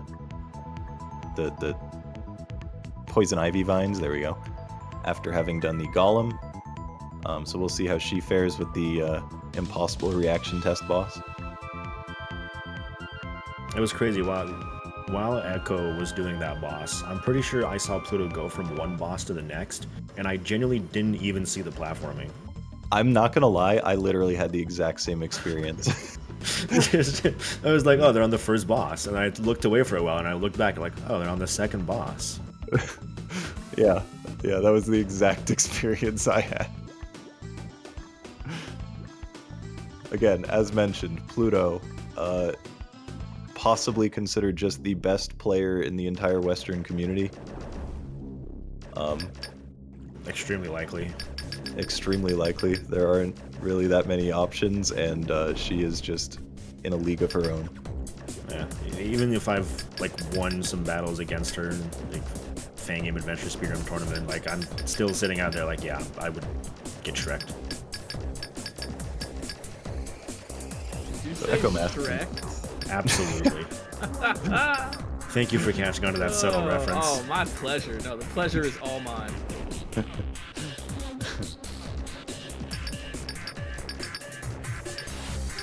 I want to be the guy. Wanafest, Marathon, Warp the Worlds. That's a solid list of games to play. Just gotta say. Yes, Yeah, people are quite good. I wonder what event is related to all those games. I have no clue. Is that? It'd be weird if there was like a single thread connecting all those games. Oh, Echo, was that a first try on that boss? It felt like it. I think that was the first try, yeah. Alright, so having the second key, meaning that he is able to progress on back to the door, heading back to the door hub, and that will allow him to go into the next section. Pluto also first trying the notorious boss, supposedly. Oh, never mind, there's 3 sections, right. Yeah. We gotta go to what people would consider to be the hardest boss. I think most people. Yep. Which, you know. I wouldn't, but Yeah, deal with people it. would. Yeah. Yeah. There are certain people like, someone whose name starts with a T. Spent like 8 hours on it or something.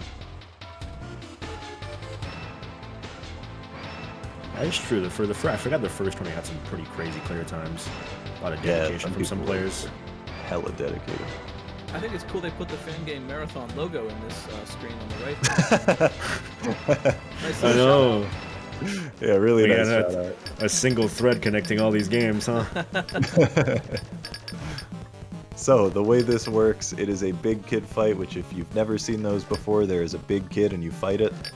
It shoots bullets that alternate between regular bullets and water.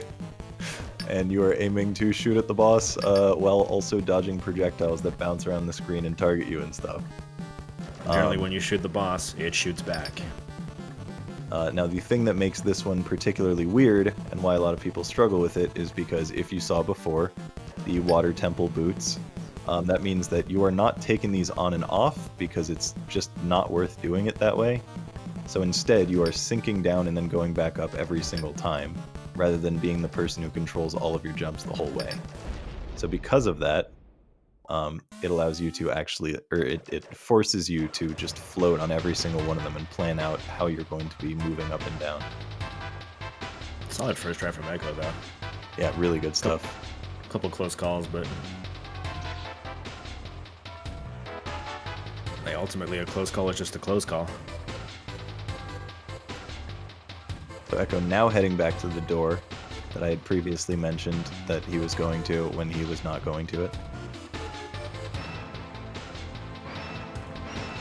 And Pluto now into the second section, so she has the 3 things to catch up on. And Echo has been doing quite well at this section, so while there was time for Pluto to catch up in the first section, this one's going to be a bit harder to catch up on. If anyone can do it, though. Hey, that's a Mario World boss door. It sure is, and Hey. inside is Mario. There he is. Oh, yes. My buddy. They just invited me here so I could recognize Mario every time he shows up. Thankfully, Mario's here a whole lot, every now and then. Yeah, surprisingly, I Want to Be the Guy fan games, a lot of makers really like Mario. Isn't that crazy? He's an oddly morally ambiguous character, that Mario is. No, okay. I wouldn't even call it ambiguous. He's just kind of an asshole, isn't he? Yeah.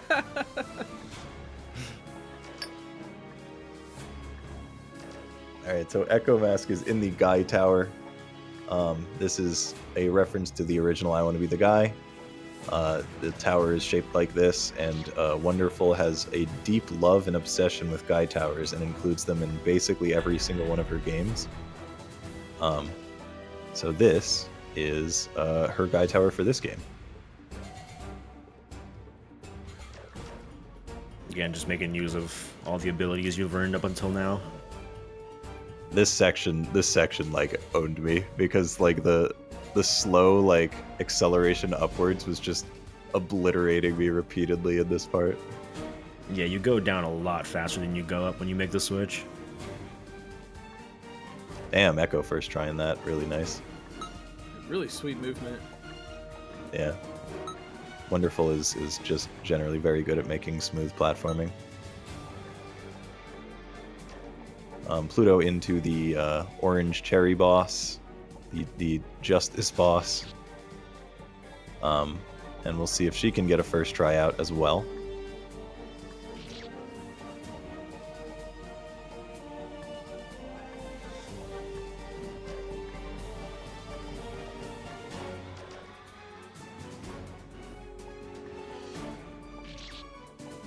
Really like the variety in a single relay.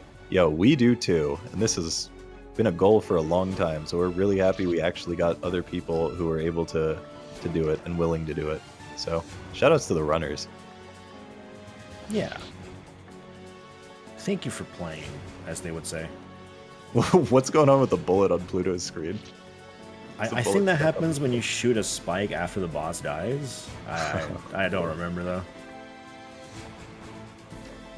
Alright, Pluto heading back. One of the paths done. 2 more paths. Again, Echo first trying the other 2 bosses, so really she has to make it up in the platforming. But Echo has not had the smoothest Guy Tower, so that is another opportunity. There's a pretty long section coming up after this Guy Tower. 2 bosses and 1 platforming section. Here's the first of those bosses. The Brain Man.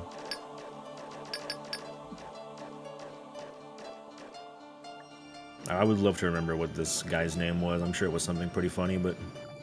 Hey, Glitch. Yeah. What are those things in the top left and right corners? That's oh man, I know this. Oh, I know this one. It's not the Brain Man, not the hot dog. Yeah. Well, piranha plants. Those are piranha plants. Yeah. Yeah. You got it. Yeah. And they're doing stuff. They're Bowsers. Bowsers. I believe that's SpongeBob SquarePants. So the main mechanic here is you can't actually shoot Brain Kid to kill him. The piranha plants will bring down the acid vines to give you a block that you then push the block onto the kid's brain, which I'd imagine is extraordinarily painful. Yeah, that's the problem with look having a big brain. Is you're more susceptible to blocks to the dome. A common problem. Yeah. He's like mildly miffed by that block. He doesn't really react to it at all. Also, the blob looks like it's taking a much bigger hit. Or it's got a brain made of adamantium or something.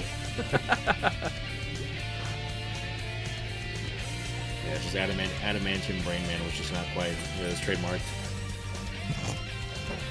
Pluto also first trying the lava boss. Good stuff. Which means now she is headed into the third path. And then we'll be heading to the Guy Tower. Oh, look at that. Going for the corner. Just for swag strats. That's not even a 2-block corner. No, that's a regular corner. Come on. Why?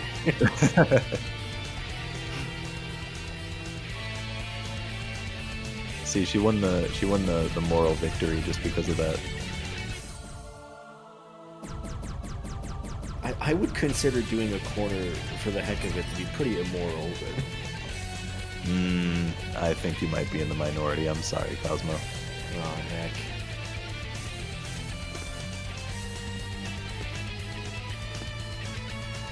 This boss takes a while. I did not realize it lasts this long, because this is still like one attempt, right? I haven't seen a death either. Yeah, this boss takes a while, and you can't really ever make it go faster. It's also sketchy every now and then. I think, yep, that was the last hit, though. I mean, to be fair, you have to have a pretty high IQ to beat giant adamantium brain guy. Yeah, he's got a higher IQ than you ever could. Or more adamantium. He knows all the periodic table with the elements. So now you're chasing him upwards to reach the, I believe it's the final fight once you reach the top part of the platforming. Yep. Pluto, of course, in the big kid fight, which is a fight with a big kid, if you missed that explanation earlier. Also first trying that, which means she is now heading back to the door. So I'm confused about the size of the kid. Well, no, we have the giant brain kid, we got the kid, we got big kid, we got the guy, who's not in this game, I think, but we do have the guy. And the guy is big, but it's not specified that he's big, so he's just average size for being the guy, whereas the big kid is like a big kid, you know? Yeah, obviously big kid is bigger than the guy, who's bigger than the kid. Yeah. And then Although if we had a kid... big guy, you really got to watch out for that one.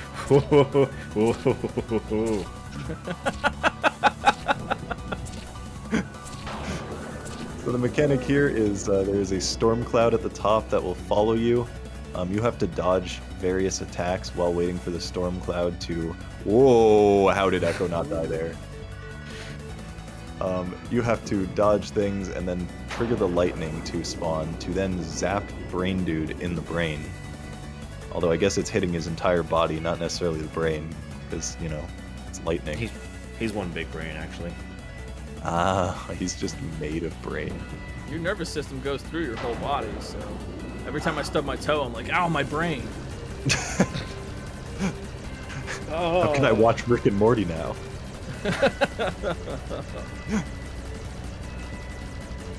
Now a final avoidance section. And Pluto heading up the Guy Tower. Absolutely just smashing the Guy Tower as anticipated. That's nearly it for Echo. Just has to go hit that last switch. Alright, that's it. So She power was a button is done. all along. And now Pluto GG. is just a couple saves away from reaching the final boss, which, as we saw, was quite long. But now we've got Monkey Ball to finish it off. This is Super Monkey Ball Stardust. This is the all-star Pluto going for a mini F skip. Come on.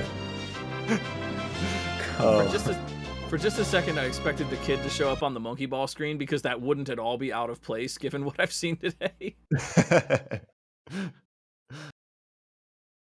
Seriously, name a bad game where you roll a marble around. It can't be done. I'm actually trying to think of one, and I think you're correct. Yeah, every marble rolling game is awesome. You want to make a good game, just roll a marble. We love it. People love it. So yes, Monkey Ball Stardust is made by Nambo, the person currently running it. And this is the ASG run, the All Stunt Goals run. So the way this works is that every single stage in this game, which by the way, there are, I believe, 100 stages because there's 10 stages in every single world and there's 10 worlds. So we're going to be going through 100 different stages. The All Stunt Goals, every single level has 2 exits. This hack is extremely, extremely complicated and has like a ton of stuff to it. So part of that is there are 2 different goals. There's also an additional like trophy that you can get for collecting all bunches in a level. But the all stunt goals is just a different kind of exit that's harder than the standard one. So some of them are just placed in a weird location that you need to get to. Some are like deliberately placed. Like some of them were ones that Nambo is specifically like, I want you to do this. Other ones were like, I think it would look cool here. Figure out how to get there. And this game also has like achievements and stuff as well. So you'll see Nambo going specifically for the purple goals.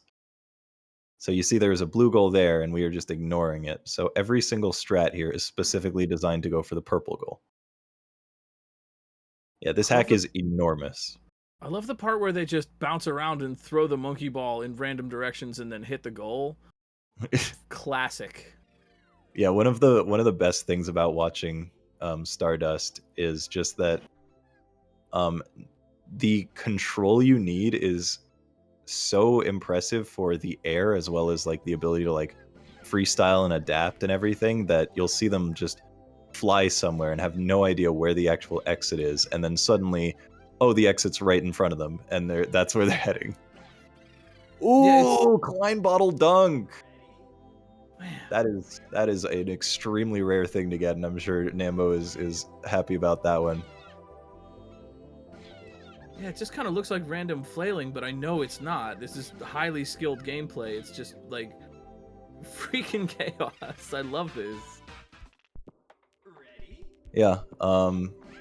So there are a whole bunch of like IL strats that are not done in the run, of course, because it's Monkey Ball, but they're doing as fast and as safe as possible. Well, a combination of as fast and as safe. Oh my god, I was just watching Pluto almost just die to that cherry. That was ridiculously close, sorry. So yes, Nambo is into stage 2. And some of the stunt goals are actually faster than the standard one, like this one right here. So in the any percent route, they actually get some of the stunt goals. That is one of those examples. But are they playing on the banana-shaped arcade controller? You know, I unfortunately believe that they're not. No. I know. Fine, I guess. Surely you could convince Nambo at some point to do that. I love that banana-shaped controller. Oh, this is a cool level, Dragsters. Man. Just reusing the warp from behind it to send yourself back to the goal. That's another one that's used in any percent. So yes, Nambo is extremely good at air control and freestyling, which is kind of how he designed this hack to be played. Is he made levels that he wanted to play. So there's a lot of like freestyle potential and a lot of air control stuff needed. He's like one of the best monkey ball players when it comes to air control. And you can watch the mini map sometimes because he will look at the mini map to figure out where he is. But also, you know, there's most of it's looking mainly at the game. Yeah, I'm so impressed by the fact that like normal, as I understand it, normal monkey ball, you're rolling around, you know, you have to like control the ball and you're rolling around on these little tight areas, and this just completely subverts that gameplay and turns it into basically a different game that exists on top of the real game, of just skills that you wouldn't even have to bring out so much in the original, and now that's all there is here. That's really impressive. Kind of like Mario World being just like, okay, now it's just shells. It's no longer platforming at all. You're not even doing the basic stuff of the game. You're doing something entirely above that. That's really cool. Yeah, if anyone watched the Super Monkey Ball blind event, that was this morning or last night. I don't know. I guess this morning. Depends on where you live. Yeah. So that was very vanilla experience. Like you could absolutely see those levels being in the original Monkey Ball, but just, you know, better, more clean, some cool ideas. This is very much not that. This is a completely different experience, like custom models, very free-form way of playing, like tons of crazy details and stuff. Yep, Pluto is into the final section of the final boss, phase 3. Gotta zap the brain kid. Oh, Nambo doing some freestyle right now, actually. Because he did not get the strat correctly, so right now he is doing a completely different strat to get up there. That was cool. Wow. Also, this is an important thing to know regarding Monkey Ball, is the diagonal directions. So it works on like a vector, where when you hold the stick diagonally, you get more of a speed boost than you would if you're holding up, down, left, right. Because it's using 2 directions at once to push you. Likewise, if you are holding no direction, then you will have greater gravity and therefore go down faster. So by maximizing boosting, as it will be called, boosting is when you go straight to the diagonals and swap back and forth to get extra distance, combined with going neutral to send yourself down more. Yep, GG to Pluto. Pluto has finished. GG. I want a power, which means that Goobs is up next for Team No Idea, going against Nambo. But yes, so boosting will be used alongside the neutral flicks to send yourself down more and cut some of your speed. Yeah, and they've routed these levels in such a way that you are maximizing diagonals and neutral boosts like all the time. That's really cool. I'm just like, Yeah. I've just been sitting here the whole time, just like amazed at these games. This has been an awesome showcase. Y'all picked really good games for this. I mean, the runners picked the good games, thankfully. Whew. Yeah, imagine if they didn't. You've seen Monkey Ball, not Super Monkey Ball. True. I suppose. There's a chance. Oh, Pluto had 9 deaths. Crazy. Oh, Lord.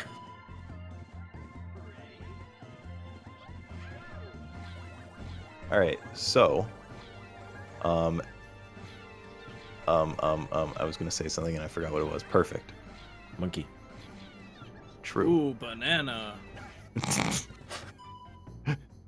It's a monkey doing that really- getting bananas. We're doing really good. We're doing really good. You know, it's great that you said that right before the stage Monkey Grill. Yeah. Whoa! Yeah, it's Monkey Grill. Look at that. They're cooking up the monkey. Is this Donkey Kong Bonanza?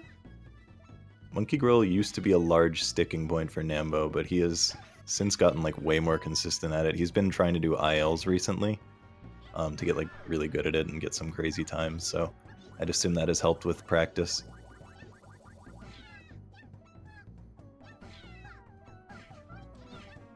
You'll also see the 2 runners. Unfortunately, they're going to be like a little bit behind for the moment, so it's going to be hard to compare, but you will see the 2 runners go for some different strats. Let's see if Goobs can get the Klein bottle dunk. That would be sick. If we can get 2, wild.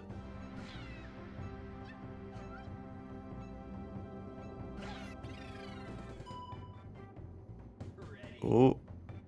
Oh, that was so close, but that was still incredibly fast.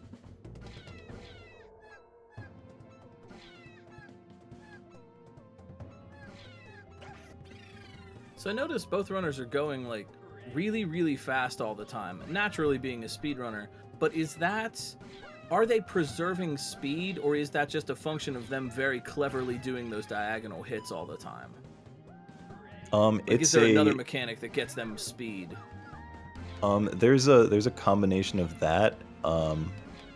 It's mostly those 2 together, is just knowing like where to hit and how to preserve your momentum in the best way possible. Sure. Conserve. But you'll see, like right here, Nambo is doing boosting right there. Like this whole way across, he's just doing diagonal, then swap to the other side, diagonal, diagonal, diagonal.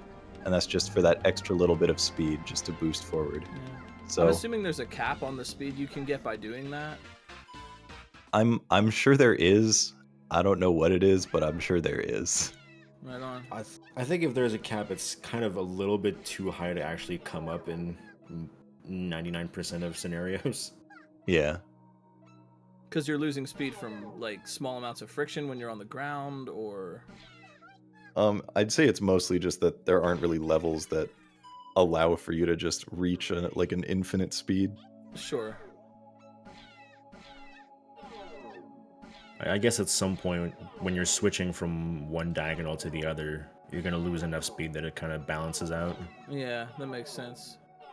Wraparound is a really cool level, so it's constantly teleporting you back and forth with the warps as Nambo is building speed, boosting back and forth, and looking to do that hit that sends you upwards once he finally gets a good angle that's kind of flat and at a good spot.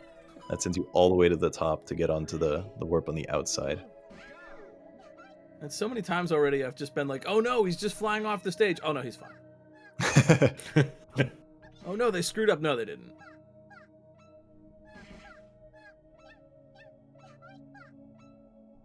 I haven't noticed Goobs making a mistake yet, which is pretty solid because Nambo was actually struggling a little bit at the very start on level 1.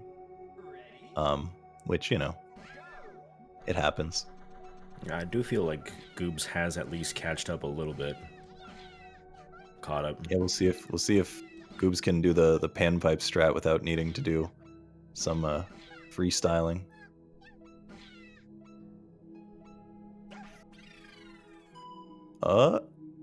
Yep. So that's how There you go. panpipe is supposed to look.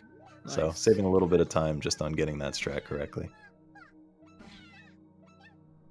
Now another couple mechanics of Monkey Ball is there are ice platforms and conveyors. So ice, you can see, it was, I guess those clear ones were presumably ice, but ice removes a lot of your friction, which is good for like sliding up. Like this section is ice right here. So it gives you less control, but it means that your speed will increase a lot more. Just like in real life. Just like in real life. And conveyors are exactly as they sound. When you touch a conveyor, it will send you in the direction it's pointed. Which, by the way, you'll notice there are a lot of bounce platforms hidden everywhere. And I believe the lore of that is that those are just conveyors with a direction that's upwards. So they're not like custom objects. And you have to be so good at Monkey Ball to even approach this at all. Like, as someone who's only played a little bit of casual Monkey Ball, this is just like, I'm looking at this like, I have no idea how I would even approach doing this. Yeah, so, I mean, even just trying to... by the way, this level is called Avoidance, and the achievement is called I Want to Be the Bat Goal. So, there's some very clear reference there. So there's a conveyor, and then it goes onto a floor that's ice, so you can kind of see like the amount of speed that it gives you. I believe it's ice, maybe it's not ice. Either way. Forgot, I was saying something, but I don't remember what it was. Oh well. It was in response to Glitch, but I don't remember. Oh, I mean, I was just kind of curious where... Oh, the difficulty, right? Yeah, how difficult is, like, what difficulty level is this? Because to me, it just seems super, super tough. Yeah, right. So going for all stunt goals, extremely hard. Going for all bunches, extremely, extremely hard. The standard any percent, It's still hard, like, don't get me wrong, it's definitely difficult. Like, it's probably going to be harder than most levels in vanilla, but it's like far more doable. So you can kind of like play it in the way that you want to. Like, say there's one level you really, really like, but you know, you only want to do any percent for the ones that are especially hard, but for the levels that you really like, you can just focus on like doing the extra challenges for that. But this hack as a whole is quite hard, yes. It's certainly not the hardest, but it is like, you know, it's up there. I think there's only like 4 people who have done 100% for it. Oh, wow. Yeah, spleef. So this section, you have bounce pads that every single time you hit them, they will go away. And you'll notice that he is leaving specific platforms around, and that's because he's going to destroy every single platform while also going above the stage here to go in through the back to get the goal. My lord. This is a level that you can kind of like... So you see these red things here. So red are like kind of like super bounces, in the sense of if you touch them, they will send you so impossibly fast and high that you're like guaranteed to fall out and die. So you want to avoid those as much as possible, and sometimes an ASG level will have like a button at the start that changes the level, and that's one where normally those red pads would not exist without hitting the button. Oh, so we haven't seen super jumps yet. I see. Well, you're not really going to. Yeah. How much of this is the intended way to beat these levels, and how much is a sort of speedrun break or trick that's being done? So the real answer to that is, as mentioned before, like some of these Nambo didn't actually have an intended way to do it to begin with. Yeah. He actually just placed a goal that he thought would look cool and then thought, you know, figure out how to get it and then messed around. But there are absolutely some that were intended, but there are constantly like just strats that have been found, like incorporating IL stuff, doing harder and harder strats just for the sake of saving a little bit of time. Yeah. Yeah, that's so different than, you know, what I'm used to in SMW hacking, where it's very linear, where here you can just kind of build a cool environment with a lot of stuff, place a goal, and be like, figure it out. Mm-hmm. That's awesome. Yeah, again, one of Nambo's favorite things is being able to freestyle, so when he first started speedrunning this, he had like general ideas of how to reach the goals, and then would just kind of like freestyle it and like mess around and like go all out with like, oh, that didn't work, let's just like try for this pad and this bounce area and whatever, until he eventually just got so good at all the freestyling in every single level that now if he goes like off script from his strats, which he has very specific strats now, he's able to just back it up and just do something else. That's so impressive. Yeah, so it's like hard to even notice when he's doing something wrong because he's so good at making it right anyway. Yeah, I haven't seen a single mistake yet, and I don't... none of this looks like a mistake. Oh. Wow. Just, I love the ones where the end goal just like appears in front of you.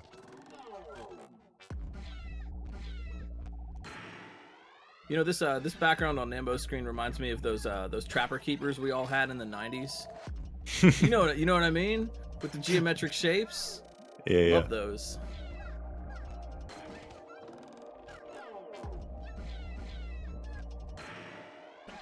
I gotta say, as someone who tried playing Monkey Ball again, like a year or two ago, aiming for the goal tape is really hard, and it's impressive how much they get it.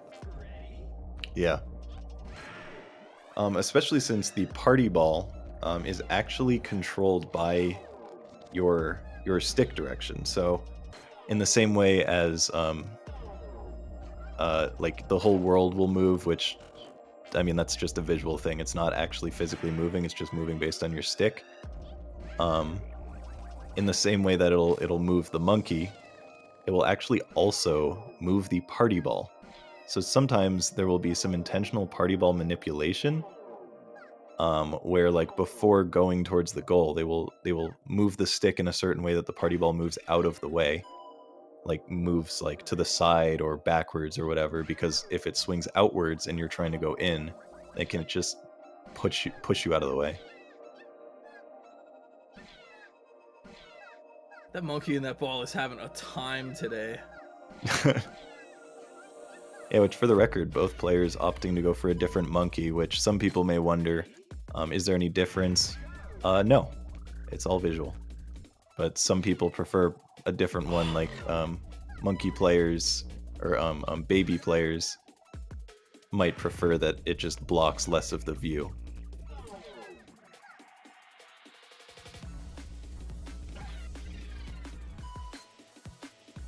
Shout out to all Gone players out there. Yeah, there's like one of you. It's my big beefy boy. So this level random number generator, every single one of these blocks, there's no true randomness because levels are determined by like, once you do like one thing, it's just like on a set path, whatever. So this, it has 2 buttons, and one of them starts the randomization and the other one finishes the randomization. So the numbers that Nambo has are always going to be like a little bit different. Well, not always, but he's going to try to make them as close and consistent as possible. But in doing so, he's looking for freestyles and seeing like what number can I bounce off of to get to the exit. You mean you gotta do math also in this game? Come on, that's too much gaming. Yep, constant math. I would actually imagine that they like do a little bit of math in the sense of like seeing their speed in certain situations and knowing like how much they need to boost based on what their speed is. Word. Deform Popsicle is an insane one to go for the like this ASG strat is like that goal entry is insane, and the fact that Nambo first tried that is sick.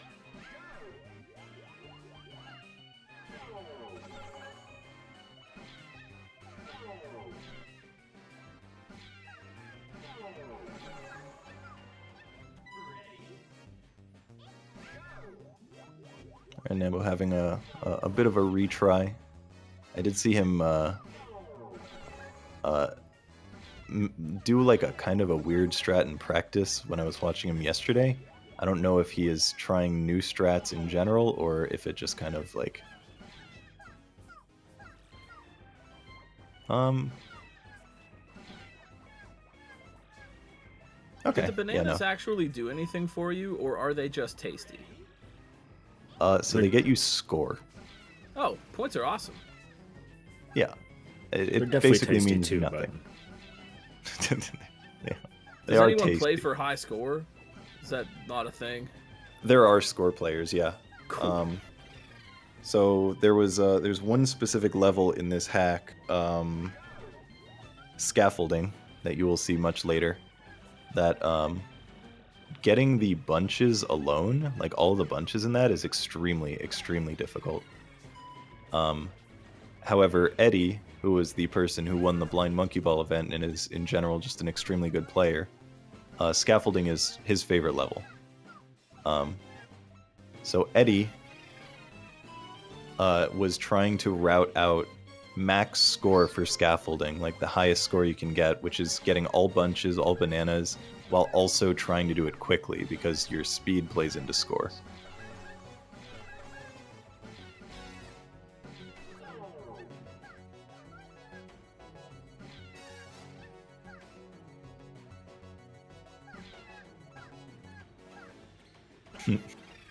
Yeah, you can clearly tell when some of them are just like, Nambo put the goal in a place that looked cool to put it in. That's one of those examples. It's not a random thing just floating off for basically just decorations. Like, okay, go fly over there now. Moves into World 6, Nambo near the end of World 7. Slippery Speedway is an extremely hard one. This one, the floor is entirely ice, and you're supposed to go all the way around it. However, Nambo is going to quickly go up here, and then these decoration stars are going to be used as a way to fling himself all the way across and then he's going to bounce off of this angled platform, and unfortunately that didn't give him the hit that he wanted, so he's going to have to back it up.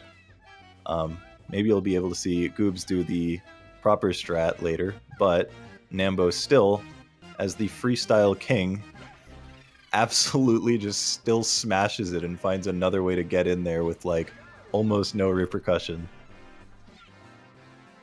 You could have told me that was intended. I wouldn't question it. Yeah, I've watched these runs enough to know what is intended and what isn't, but yeah, you can absolutely like not tell unless you've seen it enough.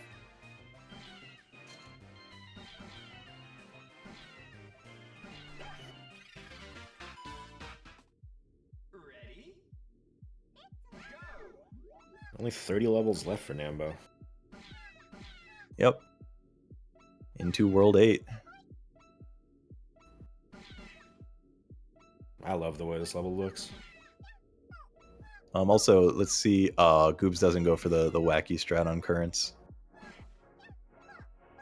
Goobs is going for the standard strat, but there's like one really weird one that Nambo did earlier that's much harder and doesn't really save that much time, but it's cool, so that's what matters.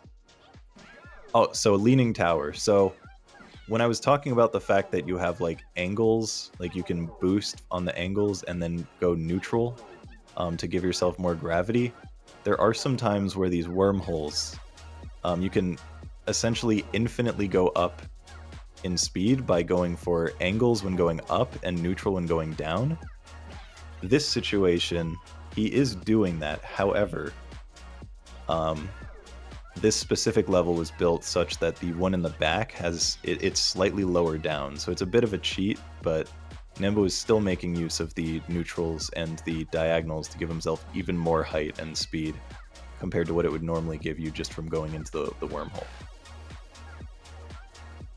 Yeah, this is Monkey Ball 2. It's just wildly impressive to me that not only are they beating these levels, but they're doing it in a speed run and doing it optimally. Yep. Yeah, absolutely. Goob's on number generator, so you can see when he comes back, he's specifically looking for like the side hits and the upwards hits. So like I said, it is a bit random what you'll get, hence the name of the stage, but you can still kind of like hedge your bets and like, you know what the odds of each number are as well as trying to optimize it. Everyone in chat, please raise the roof. I'm doing it with my hands, but you can't see right now. I trust you. Thank you. I appreciate that. I won't let you down. So this level is kind of a cool one. Basically, you smack yourself at the ceiling and it makes the ceiling higher, and then you smack yourself at the ceiling again and it makes it higher, and then higher a third time, but after you hit it the third time, the entire ceiling breaks out and breaks open. So then you go into an area where like the ceiling's like exploded. Ice mining, one of the hardest strats in the entire run, so keep an eye out for this. Oh, Nambo just crushing the hard strats. If you see a really, really awkward goal entry, just know that that's because it's extremely difficult.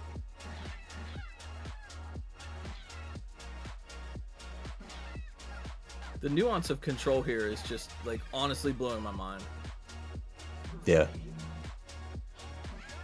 And I mean, something that a lot of people don't think about is so many games have like jump button, punch, grab, whatever. Monkey Ball is literally just the stick. You have nothing else. You just move the stick and that moves everything. And there's all these intricacies to the momentum and the movement just from only moving a stick.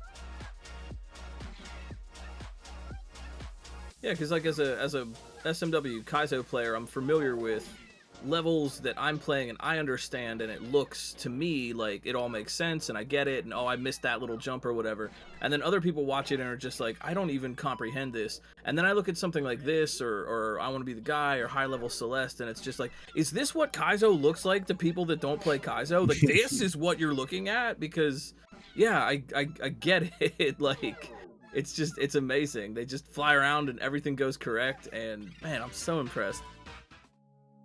Thanks for having me on for this. This has really been a treat to check out some other kind of games from adjacent communities, and I'm really impressed with the work everyone's doing here. Oh yeah, of course. Thank you for joining. Yeah, I mean, like I said, like when I was talking to the things, I was like, yeah, you can handle Mario World, we can handle I Want to Be the Guy, and then Monkey Ball, like, it's all impressive. Like, we're all going to be impressed by it regardless, so. Yeah, I'm thinking back to Mario World, and I'm just thinking, like, wow, it looks so, like, tame. Like, that was the tamest run of this whole relay so far. Well, we're going to jump on some little boo buddies and get the goal tape, like... Oh, Nambo's going to do a really cool strat here. So the saws come out from the ground, and he's lining up with that angle on the floor. It might take a few tries because he missed his original cycle. Wait, backup strat. Oh, and it knocks him out of the way, but Nambo's not giving up. He's still going for a backup. Oh, and it's over. All right. Hopefully he'll get it right the second time. But yeah, he's getting smacked into the angle, and that launches him up by using the placement that the saw spawns. Which, by the way, Salt Factory with the saws, you can probably guess what this is a reference to. The salt mines. The salt mines. For which the children yearn? Yes. There you go. Get that level's launched called. up. Wait, boy. Yeah. Salt Okay, Factory. I intended to try to say something wrong, and I accidentally said the right thing.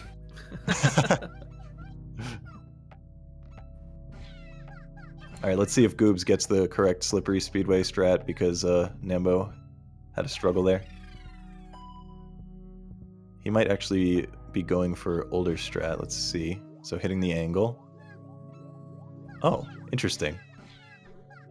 So I wonder if Goobs intentionally just goes for this strat, because Nambo, I've seen Nambo doing it recently, and he bounces off of a chain.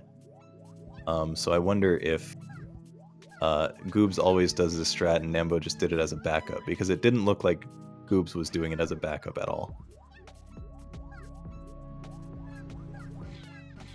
Another stage, Nanobot Invasion. Nambo uses the mini map to like see when to go for the bottom right, or at least he used to figure out when that would happen, until probably figuring out the time that you just go.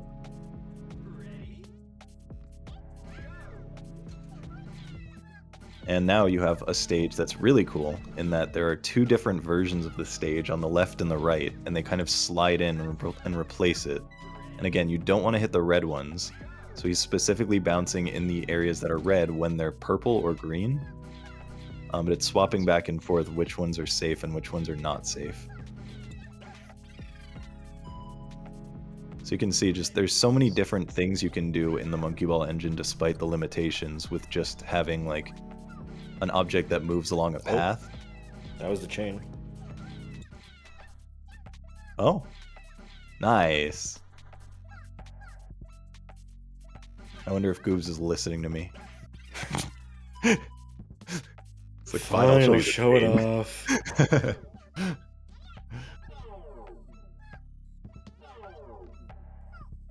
Oh, this is a cool strat from Drawbridges. So what happens right there is he hits the button while coming backwards, and something is coming up. He just went through the party ball. That's cool. So a section of the stage pops up and just smacks you way high into the air. And it's pretty tight to get. That was one that was an IL before, and then, you know, as speedrunners do, they see an IL or like a TAS only strat, and they're like, how can I do that? Is it for me? I have a question too. How do you build something like this? Like I want to make a monkey ball hack. Like, what do you use? Do you use like 3D modeling and stuff, or like how do you actually even build one of these? I'm fairly confident. Wait, really quickly. Foosball is one of the hardest strats in the run, so let's just focus, see if he gets it.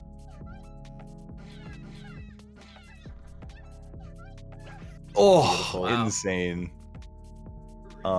Yeah, so it's made using a combination of Blender and Unity, to my knowledge. Yeah.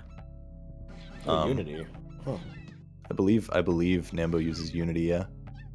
So, Blender to model things, and then Unity to actually build the levels. But it is under the surface, and it is a hack of Monkey Ball running on that engine, not just a Monkey Ball created game. If I'm making sense, okay. Yeah.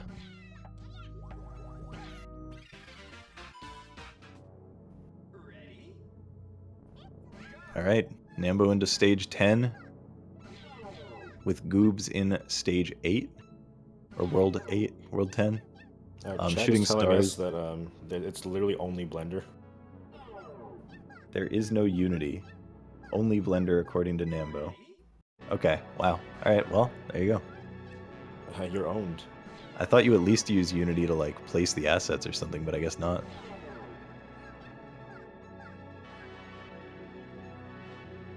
Custom Blender plugins made for Monkey Ball. Got it.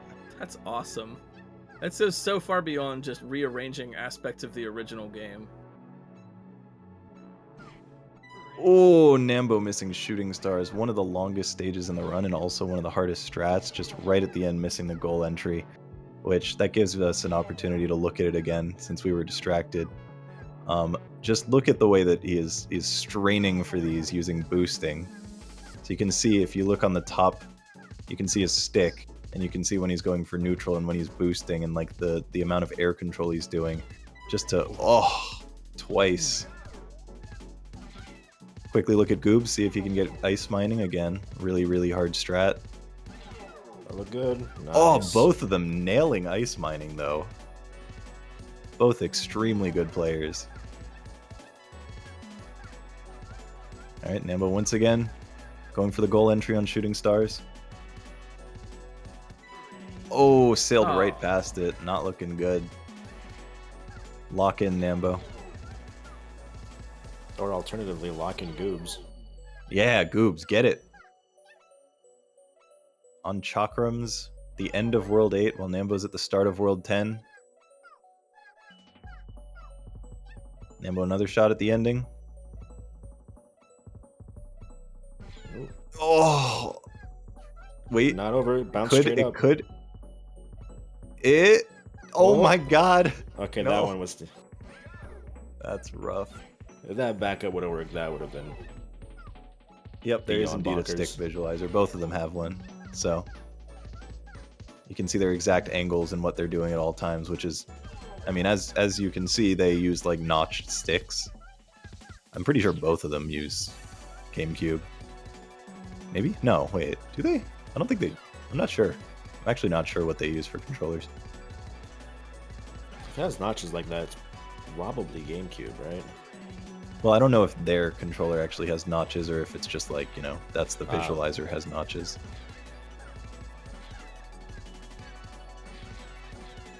Nambo gets it. Nambo is out of there. A little bit of a monkey meltdown, but he is free. Ring Scrambler is a cool one. So Chaos Mode makes the rings spin at double speed. And you're going to see a really cool strat from Nambo where instead of going to the middle, he's going to use all of these buttons on the side. You have to hit all of these and just launch across and just play to all the different angles while avoiding the entire middle section. So he never has to go back down until getting smacked up to the goal entry. Such precision. Yeah. We're being told that both players are playing on GameCube controller, which it makes sense. They're hitting those notches perfectly. Yep. Perfect. Thanks for confirming. Do that on a Xbox 360 controller, no way. So Gamma Burst, this one, the all stunt goals strat removes the walls on the side, which makes it much harder because you don't have anything to bounce off of. And Scaffolding is the level that I mentioned before that Eddie is nuts about. So if I don't remember if Eddie ever like, I'm sure Eddie like made a video of that or something. There's got to be a video of his like high score scaffolding somewhere around there. Could you actually play this on console or is this emulator only? I believe there. I'm actually not gonna like give any specific answer, but I'm pretty sure that like this one in particular wouldn't really be able to be played on console because it's too massive. But I'd assume there are Monkey Ball hacks that can be. Which, you know, feel free to confirm or deny that statement. Just hack it into the Banana Controller arcade cabinet. Goobs is playing a hacked Wii.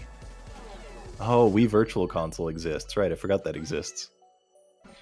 That makes sense.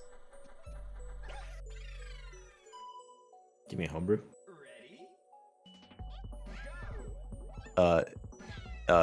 It's sure. Just making sure. Oh,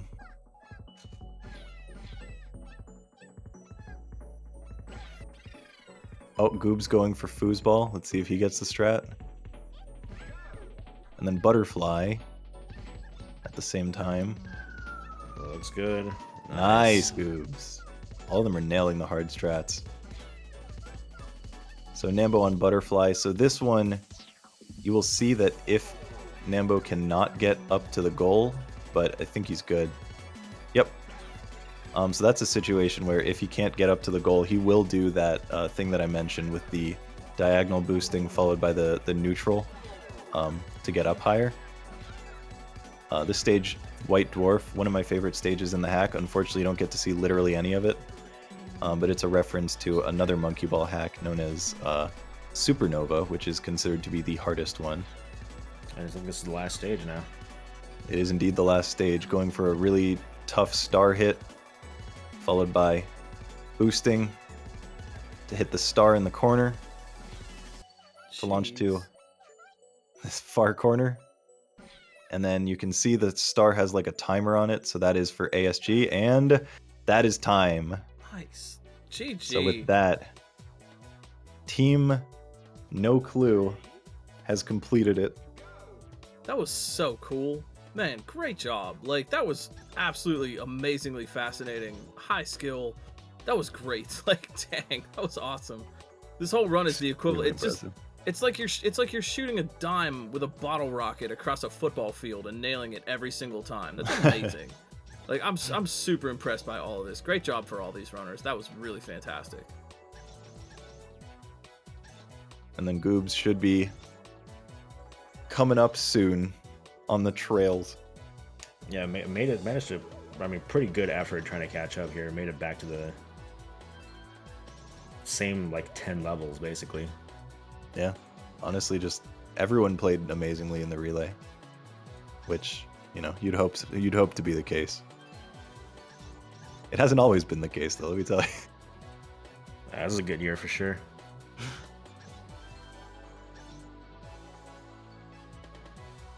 Yeah, you can clearly tell when all the runners have practiced heavily. For me, as a Super Mario World kind of Mario hack guy, it is really, really cool to see Kaizo in other types of games. To see what a really difficult Monkey Ball hack looks like, or I Want to Be the Guy. I'm always impressed with just like the insane creativity from other communities, and it's always neat because I know what it takes to get really into Mario World hacks, and to know that there are other communities of other really dedicated players out there who just like, this is their thing. They play Monkey Ball or I Want to Be the Guy, and that's like just really cool to me. It feels like getting to like visit another country in gaming, you know what I mean? Yeah, for sure. I mean, I say it all the time, but one of my favorite things about Fangame Marathon and one of the goals is just to like bring these communities together and get people to experience like what other fan communities have, because, you know, being fans of the games and like making so many things for it, it's a great way to, you know, kind of celebrate what everyone enjoys. Yeah. And kind of get to experience the ideas people have. And like something else that's great is just like a lot of them influence each other in the end. Yeah. Like you'll see a cool thing from an I Want to Be the Guy fan game and be like, oh man, how can I do that for Mario World? Yeah. Yeah, absolutely. And it's a way to kind of keep these games alive.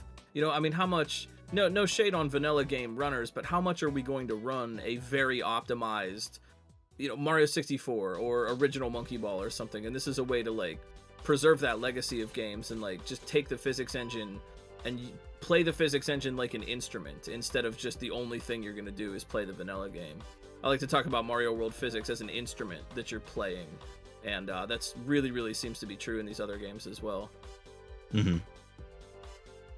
I mean, the amount of people who, like, for the longest time, a lot of I Want to Be the Guy fan game people wouldn't even, they would specifically say like, don't play I Want to Be the Guy, just play the fan games. Which now that we have the remaster, that's less of a stigma, but like, yeah, there's a lot of it is like built on the original, but Not so much for our community originally.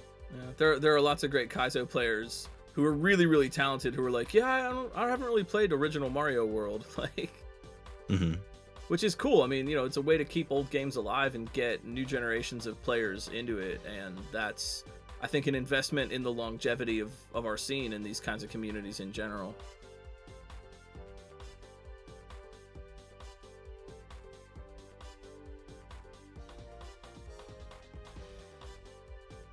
So when are you gonna make your broccoli hack? I don't know. You know, right now I'm finishing up Return to Subcon 2, the Super Mario Brothers 2 hack that I've been working on for like 7 years. So maybe after that I'll have some free time. Hell yeah.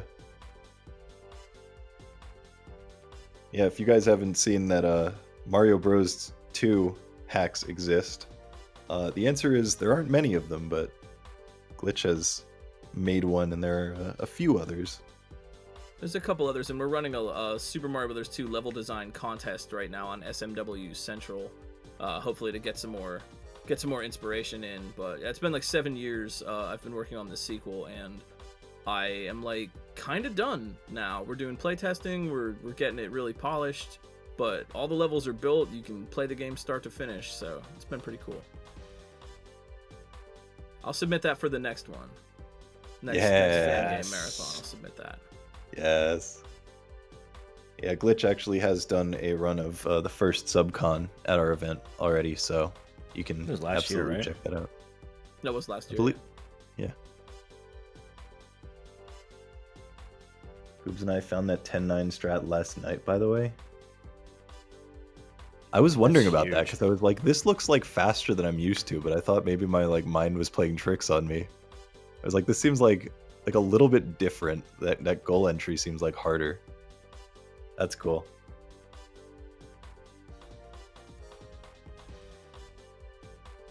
And we're talking about freeform. The maker of the game is discovering new Whoa! strats. He just skipped the last. Oh no! Oh. I didn't even know you could make it straight to the goal without hitting that last bit. That's kind of sick.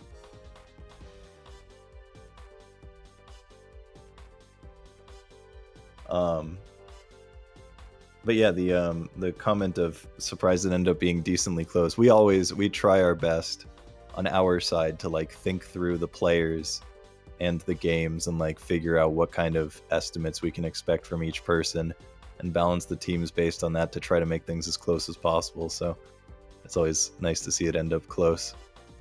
Damn. No backup. Is he gonna back this up? Can he back it up? Oh yeah, that backup strat. Nah, not enough. It is always remarkable. I always feel like, you know, even though we try our best, it's always like, oh man, this could always go wrong, and then like it's still really close. Like within 10 minutes, absolutely pretty close. Yeah. I still remember one year we had literally, actually 2 years. I think We 2 had- years within a minute. Yeah, like everyone was on the final boss at the same time. And those were Hey. years. Nice. GG Goobs. And GG to Team No Idea as well. But yeah, we have had years where there were 3 teams and all of them were final boss same time, 2 years in a row. Crazy. So, that's the relay race for FM 2025. Do you have any final comments before we go like talk to our winners and see how they felt?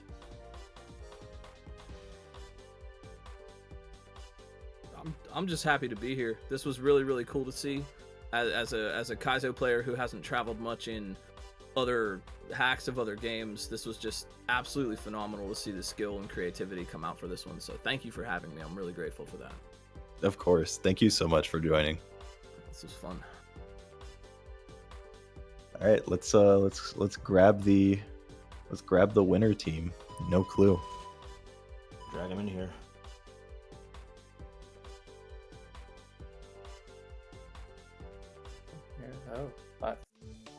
Hello. Hello. Hello, winners. Hello. Winners. Congratulations, Team No Idea. I mean, no clue. Sorry, my bad.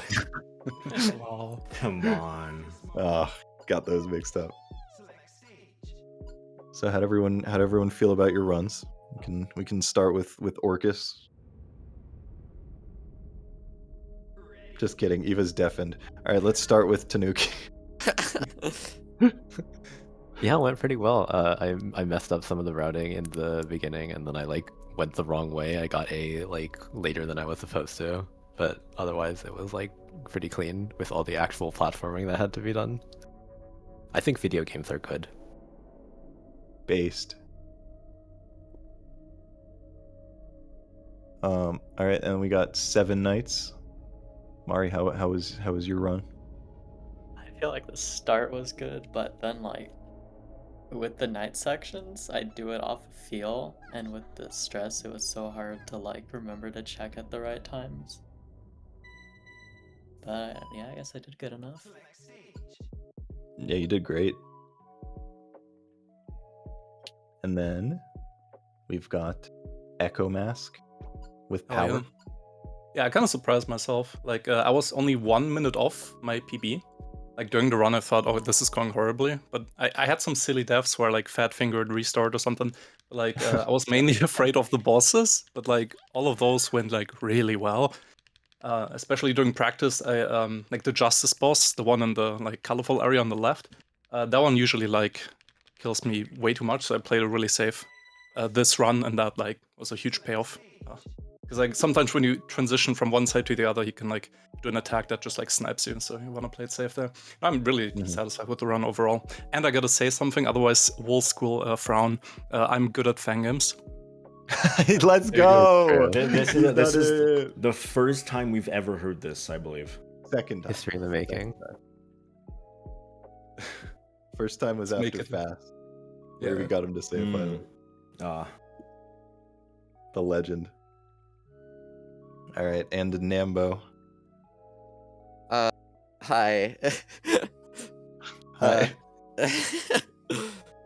I like funny monkey bonk bonk go wee go zoom game. Don't we all? And Yeah, how was your run? How'd you feel about it? Oh, I'm sorry. I was. It went pretty well. It took me a moment to get into the flow state, like after impression. That kind of always happens with marathon runs, like multiple deaths to impression before basically deathlessing the rest of World 1. It's like pretty standard marathon procedure to just have all those 1-1 deaths, because 1-1's actually really hard. But yeah, the rest of the run went like really solid. I went for some silly gold dunks on shooting stars for a moment there, and I was having a little trouble. I was wondering about that. There's also 2 new strats in World 10 that Goobs and I were routing like last night, literally. And Goobs actually went for the harder one on White Dwarf that I also went for. So that was a fun little last second routing adjustment as well. Hell yeah. Well, I guess since Eva is still deafened, we will not be able to hear from her, but congratulations to everyone. It was a great race/relay. You all played amazingly, and we hope you had fun with it as well. I did. It was fun. Yeah, it was great. Well, I had a with great that, time. Thank you for having us. of course, Yeah, I just hope we running can. all this is cool. I hope next year we can also get some more I want to be the guy stuff and just bring more communities into the relay. Keep it awesome. Make it a 10-game relay! Yo! Yeah, 5 hours. Oh my god. I mean, I'd be down. We'll see. We'll think about it. Yeah. Well, with that, we're gonna transition out. And we'll get ready for the mystery finale game, the game that no one knows what it is. Ooh. So have a good one, everyone. Take it easy.